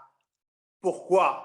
Parce que si quelqu'un est salarié, l'URSSAF doit toucher les cotisations, parce qu'après, vous avez votre retraite. L'URSSAF dit, depuis 2009, le docteur Niakassissa n'a plus d'employeur. C'est ce qui est écrit, qu'on appelle ça, c'est ce qui est écrit la gendarmerie. La gendarmerie. Je ne peux penser qu'à la gendarmerie, il y a des malfrats. Et l'URSSAF est une institution mafieuse avec les gens qui font des faux en écriture. Non. Je dis, ben voilà. Donc, vous m'avez licencié. Donc, ah non, on ne vous a pas licencié parce que ça n'a pas été confirmé par un tribunal. Je dis, mais attendez, mais c'est clair que vous m'avez licencié. Mais est-ce que vous avez déjà vu quelqu'un qui ne travaille pas depuis 15 ans, qu'on n'a jamais renvoyé de l'hôpital? Mais se rendant compte de la bourde, le ministère veut sauver son hôpital. Et qu'est-ce que le ministère fait? Le ministère m'envoie toujours qu'on appelle ça, des augmentations d'échelons. Je suis au dernier échelon, on refait notre grille, ainsi de suite. Mais je n'ai pas besoin d'échelon. Moi, j'ai besoin d'argent pour pouvoir vivre. Donc, vous m'empêchez de travailler. Non seulement vous m'empêchez de travailler, parce que pour que j'aille travailler, il faut que j'ai une lettre de licenciement, une lettre de Pôle emploi et un solde de tout compte. Vous refusez de me donner tout ça. Ah, il me dit, ah ouais, mais c'est absence de service fait. Il dit, mais je veux bien. Je suis licencié en 2009. Et en 2010, vous me dites absence de service fait, tout en sachant qu'en 2009, vous m'avez payé avec mon argent et les faux bulletins de paye. Et l'URSSAF vous dit que depuis 2009, ce monsieur n'a plus d'employeur. Qui en va croire? Et là, le 3 août 2022, j'ai reposé la question à l'URSSAF. L'URSSAF qui dit on maintient l'authenticité du courrier du 7 mai 2013. C'est-à-dire que depuis 2009, vous n'avez plus d'employeur. Vous n'avez pas d'employeur. Terminé. Mais vous pouvez le contester. Mais pourquoi l'hôpital ne le conteste pas? Donc, il y a entre la gendarmerie, l'URSSAF et l'hôpital et le ministère, il y a quelqu'un qui ment. Mais entre-temps, j'ai une famille, c'est ma femme qui... j'ai une femme qui est extraordinaire, c'est ma femme qui travaille. Et j'ai une belle famille aussi qui est extraordinaire. C'est ma femme qui travaille. Elle me dit, bon, maintenant, bon, tu peux quand même aller travailler un peu, faire le truc. Je dis, mais moi, j'ai un contrat d'exclusivité avec l'hôpital. Donc, si je vais travailler ailleurs, ça veut dire que je rends le contrat et je perds tous mes droits. Non, mais il faut quand même aller travailler, tout ça. Je dis, bon, d'accord. Ben, je vais. Alors, les médecins, je dis, bon, ben, je vais travailler. Elle dit, ah, mais comme il y a un truc que vous avez. Vous allez alors de médecin en quelle année, docteur? Ben, en 2021. Ah, donc, tout récemment. Mais entre-temps, ne connaissant pas ma situation vis-à-vis de l'hôpital, mais le ministère envoyait mes arrêtés d'avancement. Mais l'hôpital bloquait mes arrêtés d'avancement. Donc, je faisais comme si je n'appartenais pas à l'hôpital. Donc, j'appartenais toujours à l'hôpital. Donc, de 2012 à 2021, tous mes arrêtés d'avancement ont été bloqués à l'hôpital. Ce qui n'est pas normal. 9 ans. Durant 9 ans, durant 9 ans, vous arrêtez. Voilà. Ils ont bloqué mes arrêtés d'avancement de 2014, 2018, 2020 et 2021. Et quand je vais voir le conseil de l'ordre, ils disent, ah ouais, mais il y a longtemps que vous n'avez pas travaillé, on va voir. Mais pour eux, c'était un moyen de mettre fin à tout ça, de dire que bon, on va le casser, on ne veut plus qu'il travaille, il y a longtemps qu'il a travaillé, on va faire nos petites magouilles, il n'y a pas de problème. Mais le moment où je vais voir l'hôpital, le conseil de l'ordre, ils disent, oui, on va faire une commission, tout ça, pour voir si vous êtes toujours apte à travailler. Et le moment où ils veulent faire la commission, l'hôpital m'écrit. Ils me disent, oui, mais le 22 juillet 2021. Moi, j'ai vu le médecin en juin, mais le 22 juillet 2021, l'hôpital m'écrit, votre employeur n'a pas votre statut vaccinal. Elle dit, ah ben voilà, donc mon employeur... Votre employeur n'a pas votre statut vaccinal, ok. Alors, je dis, mais donc mon employeur, c'est l'hôpital. Donc, le conseil de l'ordre n'a plus nullement besoin de me traduire devant une juridiction. Qui demande un rapport médical pour une insuffisance professionnelle. Moi, je n'étais pas en insuffisance professionnelle, on m'a empêché de faire mon travail. Ça ne veut pas dire que j'ai mal fait quelque chose, on vous dit que vous avez une insuffisance professionnelle, c'est ça l'insuffisance professionnelle. Vous n'arrivez pas à faire les choses pour lesquelles on vous donne, mais moi j'ai toujours travaillé. Mais là, moi on m'a empêché de faire mon travail. Il dit, il n'y a pas de problème, je vais. Mais à partir du moment où l'hôpital m'écrit un courrier en me disant, votre employeur n'a pas votre statut vaccinal, il n'y a que l'employeur qui peut demander un rapport d'expertise médicale pour insuffisance professionnelle. Mais comme l'hôpital m'avait viré depuis 2009, ils ne peuvent pas le faire. Vous comprenez? Oui, je vois bien, ouais, le piège. Et le conseil de l'ordre aussi est bloqué. Mais entre-temps, ils ont transmis mon dossier au conseil régional. Mais toujours dans les affaires de forclusion, quand on vous transmet un dossier, vous avez 2 mois pour le traiter. Et comme c'est une procédure civile, c'est basé sur le contradictoire et la communication spontanée des documents. Tous les documents que vous avez, vous devez me les envoyer. Mais moi, je n'ai reçu aucun document. Et puis, je leur ai dit, mais maintenant, je ne dépends plus de vous, je dépends de l'hôpital. J'ai dit, waouh, mais qu'est-ce qu'on va faire? Et c'est là où il y a un professeur d'université, un praticien hospitalier, qui fait un faux rapport d'expertise médicale. Vous vous rendez compte? Non, ça n'arrête pas les faux, hein. On va de faux en faux, là, ce que je vois là. Hein.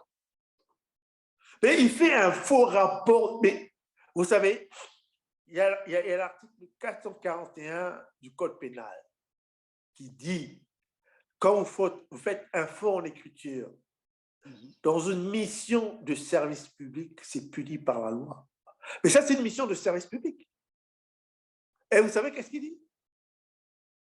Au lieu que ce soit, bien qu'est-ce que ça veut reprendre une activité, c'est ce que je voulais. Mais comme je fais partie de l'hôpital, c'est la directrice de voir le préfet de dire, on va voir si Nekessissa est toujours capable de travailler ou pas. Mais comme elle m'a licencié, l'hôpital m'a licencié, ils ne peuvent pas. Donc, il faut trouver un stratagème. Il dit, le docteur Nekessissa c'est des inscrits du conseil de l'ordre des médecins.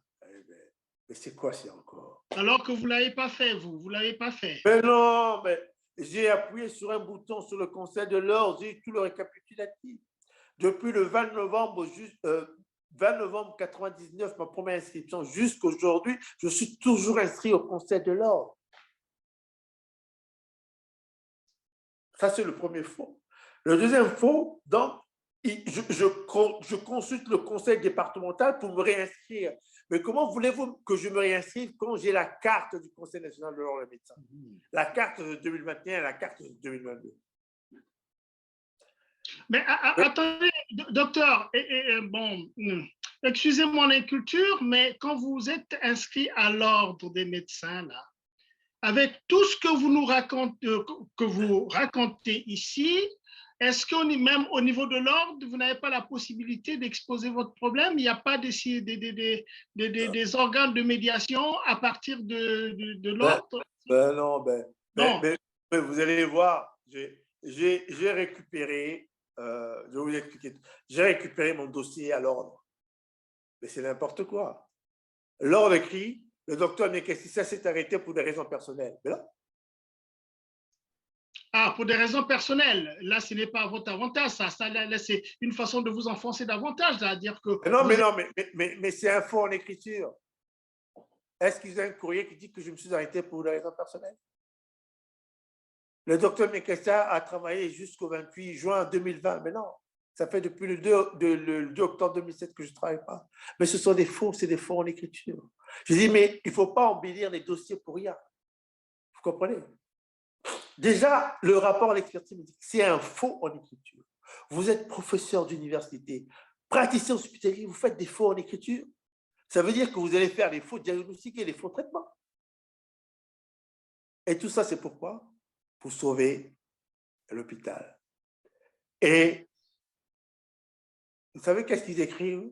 Le docteur Nekessissa pratique la gynécologie sur sa mère. Oh mon Dieu. Le docteur Nekessissa pratique la gynécologie sur sa mère. Écrit noir sur blanc. Écrit par qui, là? Mais par les médecins. Le conseil départemental d'Indre-et-Loire.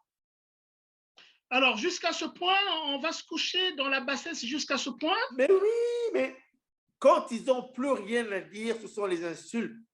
Le docteur Nekessissa pratique la gynécologie obstétrique sur sa mère, mais depuis quand?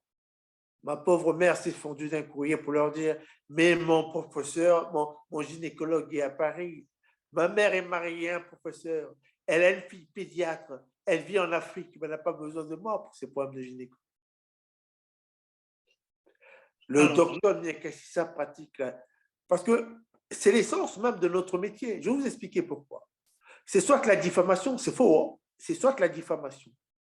Mais même si c'était vrai, comme M. Georges, je vous parle d'une patiente, vous n'avez pas le droit d'en parler à quelqu'un d'autre. Et moi, avant de vous parler de cette patiente, il faut que j'ai l'accord de la patiente. Mais ma mère n'a jamais donné l'accord à ce que le conseil de l'ordre de médecins leur dise que le docteur Mekessa pratique la gynécologie sur elle. C'est pour ça qu'on dit, quand vous rentrez dans une maison, tout ce que vous verrez, tout ce que vous entendrez, vous le garderez pour vous. C'est ça même l'éthique de notre métier, le secret médical. Mais pourquoi ils l'ont fait? Parce qu'elle est noire. Mais vous voyez jusqu'où ça peut aller. Déjà l'idée d'un tel propos, d'une telle rhétorique, ça me surprend que sur les professionnels sortent ce genre de choses. Mais c'est la base même de notre travail. Moi, quand je traite mon cousin, que je traite ma femme, mais les autres n'ont pas le droit de le savoir. Ils viennent me voir. Un exemple simple. J'avais un problème dans une région de France, on m'a appelé pour aller le régler. Je suis allé le régler. Et il y a une dame qui vient du Congo qui m'appelle pour me dire « Ah ouais, mais vous avez vu un tel, qu'est-ce qu'elle a ?» Je dis « Mais je n'ai pas le droit de vous le dire. » « Ah non, mais moi aussi je suis médecin. » J'ai dit « Mais oui, mais moi je ne suis que détenteur de secret. Ne peut user et abuser de ces informations médicales que le malade. Qu'est-ce qu'elle vous a dit? Elle ne veut pas me parler. Je dis « Mais voilà. Mais si elle ne veut pas vous parler, qu'est-ce que vous voulez que moi je fasse? Je ne suis que détenteur d'un secret qui va jusqu'à la mort. Et le secret médical s'oppose même au juge. Il n'est levé que dans des affaires criminelles et il y a des procédures à respecter. Vous comprenez? Alors, quand un conseil départemental écrit que le docteur Mekessa pratique la gynécologie sur sa mère, ça veut dire que ça va très loin. C'est-à-dire que là, ils en ont un ras-le-bol, ce monsieur, il faut le zigouiller. Donc, ils veulent votre mort sociale et professionnelle. Ce qui se passe. Puisque depuis 15 ans, je n'ai pas de salaire, je n'ai pas d'allocation familiale, je n'ai pas de RSA, je n'ai rien du tout. Je n'ai touché aucun franc du gouvernement français. C'est eux qui m'ont volé plus de 60 000 euros. Toute l'année 2009, avec des faux bulletins de paye. Donc, sans pour autant me les mettre sur ma retraite. Puisque ce sont des faux. Vous comprenez? Alors, qu'est-ce qui se passe? Donc, entre-temps, quand je reçois le courrier de la directrice, je leur dis, votre action ne peut plus… le motif, il devient inopérant pour vous, puisque j'ai un employeur qui est l'hôpital. Alors, c'est là où ils font le faux rapport d'expertise. Mais qui, aujourd'hui, au Congo, peut dire que depuis 2017, lors de ses fréquents séjours, le docteur Mekessa va faire la gynécologie obstétrique au Congo? Qui peut le croire? Monsieur Sassou Nguesso, non? Et la dernière fois que vous êtes allé au Congo, je crois, c'est 2013, hein, c'est ça? Ah ben exactement. Ben vous allez... Et donc, on ne peut pas dire que voilà, M. Miakasissa va faire en 2020, on ne peut pas dire qu'il est allé faire la médecine au Congo alors que vous n'êtes pas allé au Congo depuis 2013. C'est ce que je peux comprendre là. Ben exactement. Donc, on excelle, on veut vous abattre. Toujours dans le faux en écriture publique. C'est un délit. Donc, au lieu d'être professeur, vous devenez un délinquant. Et comment le système juridique ou judiciaire, je n'en sais rien, je ne suis pas juriste, s'accommode un peu d'une situation quand même qui évolue de cette manière-là? Ah bah ouais, mais ils sont entre eux. Ben, un blanc ne trahira jamais un blanc. Vous ne faites pas d'illusions. Ça, c'est clair. Il se serre les coudes. Donc, ça justifie vraiment l'existence d'un racisme systémique. Parce que mais c'est ce que je dis. En France, la France est un pays raciste, oui. À tous les étages, il y a des racistes, oui. Il y a certains suprémacistes blancs, oui. Ça ne me fait pas plaisir. C'est comme quand j'écris, tout le temps, je dis que le Congo-Brazzaville est une dictature. C'est mon pays, oui. Dans les us, le Congo est une dictature. Et la France, oui, dans les us, c'est un pays raciste. Mais ça, on ne peut pas le voir. Dans un pays, comme je dis, le point de référence qu'on appelle ça, d'un pays civilisé, c'est sa culture. C'est sa justice. C'est la qualité de la Excusez-moi justice. de vous donner, oui, excusez-moi de vous poser cette question. Bon, d'accord, mais la France ne laisse pas d'être un pays de droit à première vue comme ça. C'est-à-dire une certaine liberté qui est laissée à des gens qui s'organisent, qui pour dénoncer des choses et faire avancer certains projets de justice sociale, ou que sais-je encore. Comment est-ce que il y a beaucoup de médecins qui sont dans le système de santé en France, et il y a Ouais. beaucoup de jeunes avocats aussi qui sont des Africains, je veux dire, hein, et il y a beaucoup de jeunes avocats aussi qui sont des avocats africains. Pourquoi est-ce qu'ils ne se constituent pas en consortium d'avocats, par exemple, pour mener ce genre de problème, de porter à bras le corps ce genre de problème, puisque la loi est là, les textes sont là, les codes sont là, c'est écrit noir sur blanc quand même. La société française est une société médiévale. Donc, il y a ce qu'on appelle le déterminisme social. Si tu es né pauvre, tu resteras pauvre. Si tu es né avec des parents riches, ainsi de suite. Bon, il y a certains qui arrivent à s'en sortir. Mais les médecins m'auraient dit, hein, sans guillemets, il y a des médecins qui rôlent pour le procureur, d'autres qui rôlent pour le préfet. Là encore, le procureur te dit, donne-moi bien qu'est-ce que c'est ça, je te ferai gagner 10 ou 15 autres procédures. Mais tu donnes qu'est-ce que c'est ça, parce que ça, c'est un emmerdeur. Est-ce que tu comprends? C'est pas la justice. C'est comme ça que ça se passe. Et deuxièmement, on m'a fait comprendre qu'en France, tu ne peux pas gagner contre l'État. Elle a dit, mais non, quand l'État fait des conneries, comment on ne peut pas gagner contre l'État? Ah non, on ne peut pas gagner contre l'État. Mais sinon, tu n'exerces plus. Surtout quand tu es noir. Mais regarde, quand je suis allé la procédure pour reprendre à travailler au Conseil de l'ordre, j'arrive, j'ai dit, mais la procédure n'a pas été contradictoire, puisque l'avocat n'a pas demandé, normalement l'avocat devait dire, on ne peut pas y aller puisque la procédure n'est pas contradictoire et il n'y a pas eu de communication spontanée des dossiers. Et c'est là où j'apprendrai que j'exerce la gynécologie sur ma mère. Bon, je rentre chez moi, je rappelle l'avocat noir qui était avec moi. Il dit, ah non, ton problème là, moi, c'est plus mon problème, je rentre plus là-dedans, tout ça. Il dit, bon, mais c'est pas grave. Je vais me débrouiller autrement. Vous savez ce que j'ai fait? J'ai fait une sommation interpellative. La sommation, oui, c'est la fameuse. Au Conseil national de l'ordre de médecins, ceux qui pensaient que. Oui, laissez-moi on va vers la fin de notre émission. Je vais vous poser cette presque dernière question. Là, je crois que c'est le 10 mai 2022, donc assez récemment, vous avez fait cette sommation interpellative, hein, c'est cela. Alors, comment est-ce que la situation évolue aujourd'hui? Où est-ce que vous voulez atteindre avec cette sommation, docteur? Non, mais... Qu'est-ce qui a changé aujourd'hui? Ça bouge un peu? Non, mais je ne sais pas, en médecine, on dit le préalable à la prescription, c'est l'examen clinique. Mais comment pouvez-vous être un avocat sans savoir ce que les autres ont dans le dossier? Vous ne pouvez pas faire des observations. Et c'est là où j'ai vu qu'il y avait forclusion au niveau du conseil régional. Ils ont reçu le dossier pendant 5 mois, mais quand ils écrivent au conseil national, ils disent au bout de 2 mois, les 2 mois étant passés, on vous envoie le dossier. Non, c'est 5 mois et demi. Donc, terminé. Et c'est la même chose que le Conseil national des médecins reprend.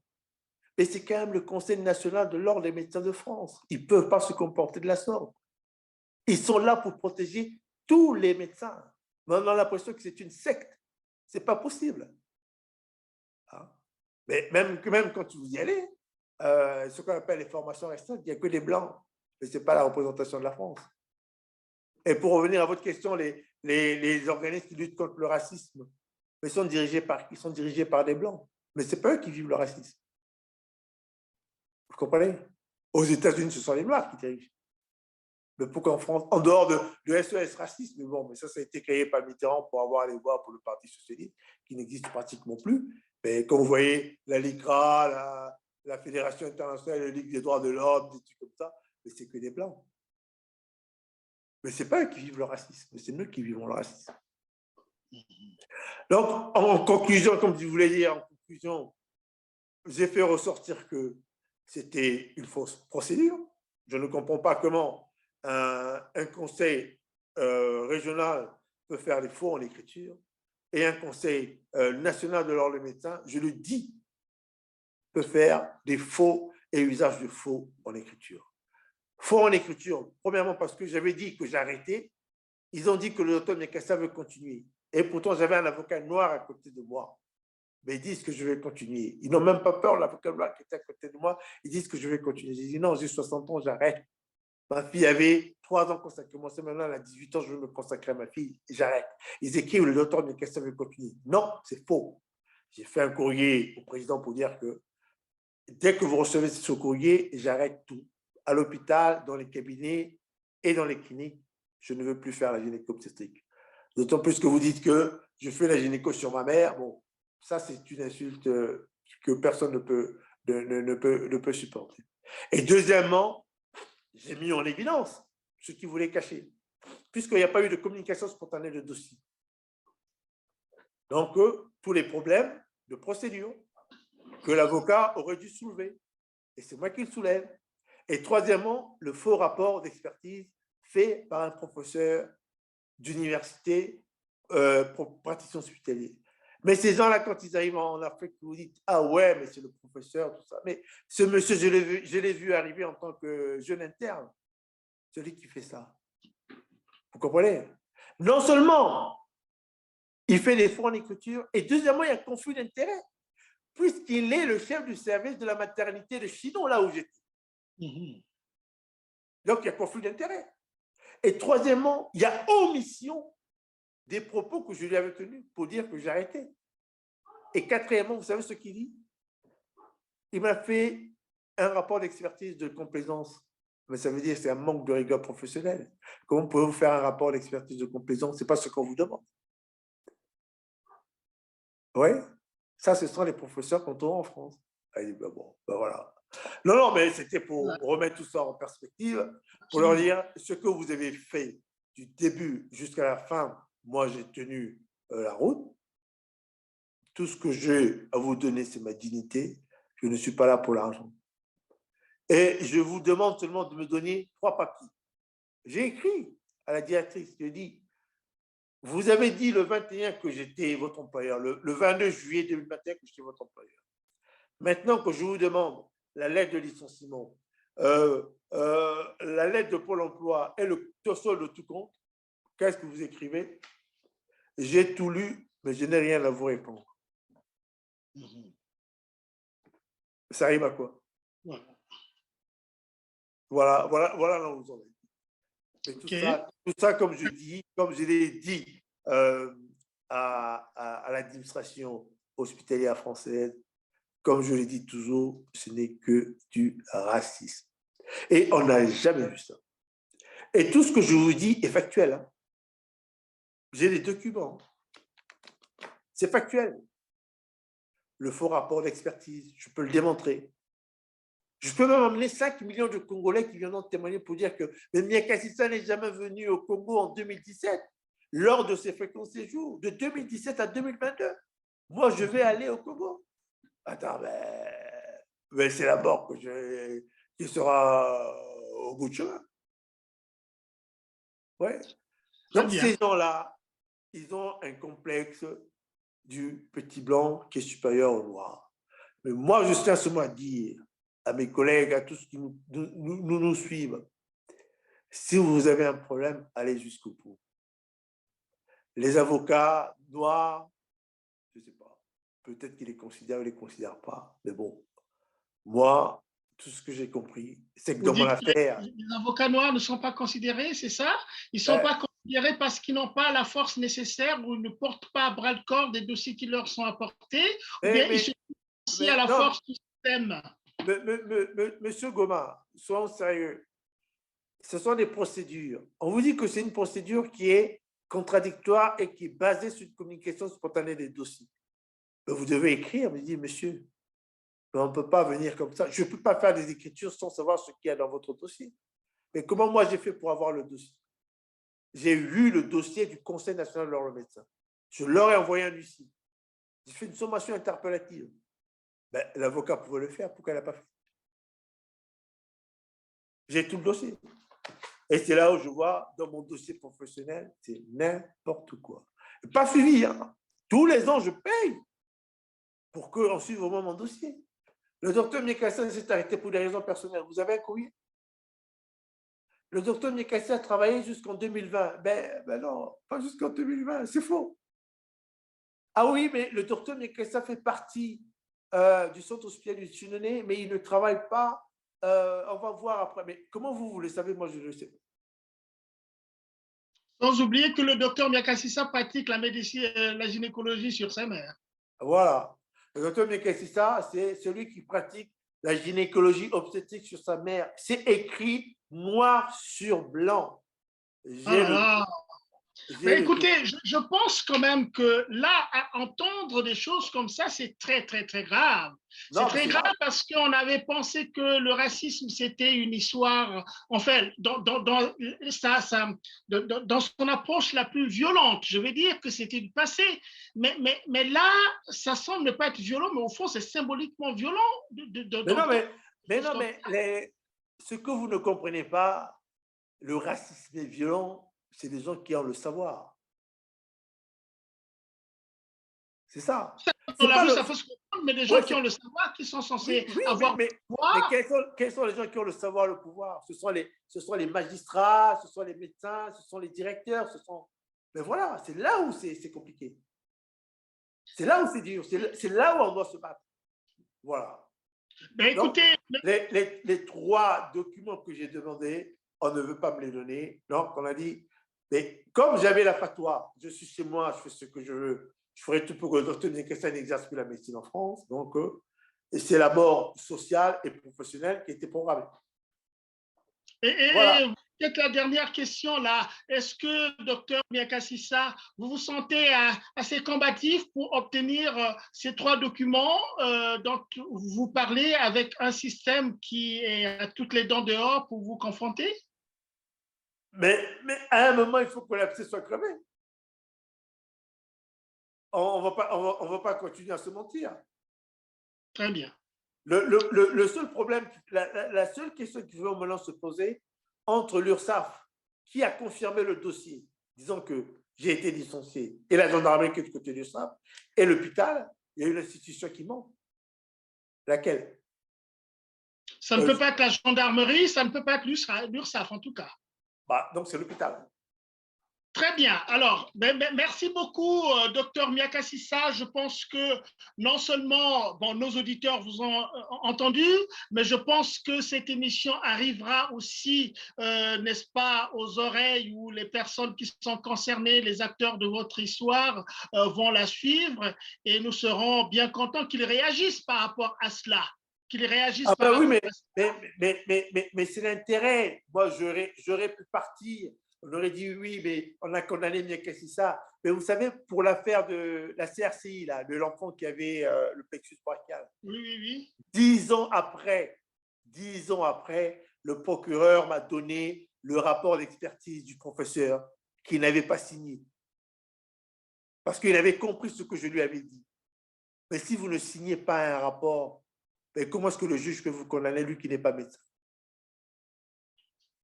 En tout cas, les gens qui nous... Je vais terminer par cette citation de Corneille qui disait, c'est au XVIIe siècle, Corneille qui dit, quiconque sans luire condamne un criminel, son crime utile sauf à mériter, le supplice est un juste châtiment, il fait une injustice. On ne peut pas seulement écouter un côté et ne pas écouter l'autre. Voilà, c'est cela. C'est Corneille au XVIIe siècle, et là on est au XXIe siècle. Et ça continue. Voilà. Très bien. Merci de ce mot de la fin. Et puis, on va attendre qu'il y ait des réactions par rapport à cette émission, y compris, évidemment, une fois de plus, toutes les personnes qui sont impliquées dans cette affaire, au niveau institutionnel comme au niveau individuel. Nous serons bien contents d'avoir des suites là-dessus. Et puis, docteur Miakasissa, n'hésitez pas s'il y a des nouvelles évolutions par rapport à cette histoire-là.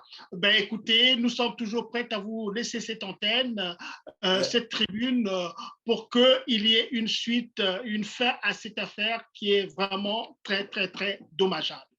Et puis aussi, je vais terminer par dire ceci quand même, qu'il y a il y a des procédures qui existent pour enrayer le racisme dans le monde médical, parce que finalement, dans le fond, il n'y a pas que les praticiens comme vous qui êtes face à ce racisme-là, il y a aussi les patients aussi qui souffrent de ce racisme-là, qui est ronronnant dans le monde médical. Et c'est très dommage qu'au XXIe siècle, qu'on soit confronté, surtout dans une institution aussi sacrée que le monde médical, dont Hippocrate, que vous connaissez très, très, très bien, a bien dégagé, n'est-ce pas, le principe de fond dans le fonctionnement du système médical. Je vais terminer. Oui. Si le font à un confrère noir, les patients et les patientes noires, je ne sais pas ce qu'ils vont leur faire. Voilà. C'est cela. Ben, merci beaucoup, docteur, de nous avoir accordé ce temps. C'est très apprécié. Et puis, ben, on remercie les personnes qui nous suivent, nos internautes qui nous suivent depuis un certain temps. Ben, voilà. Au plaisir de vous retrouver lors de notre prochaine émission. Une fois de plus, merci, docteur Miakassis.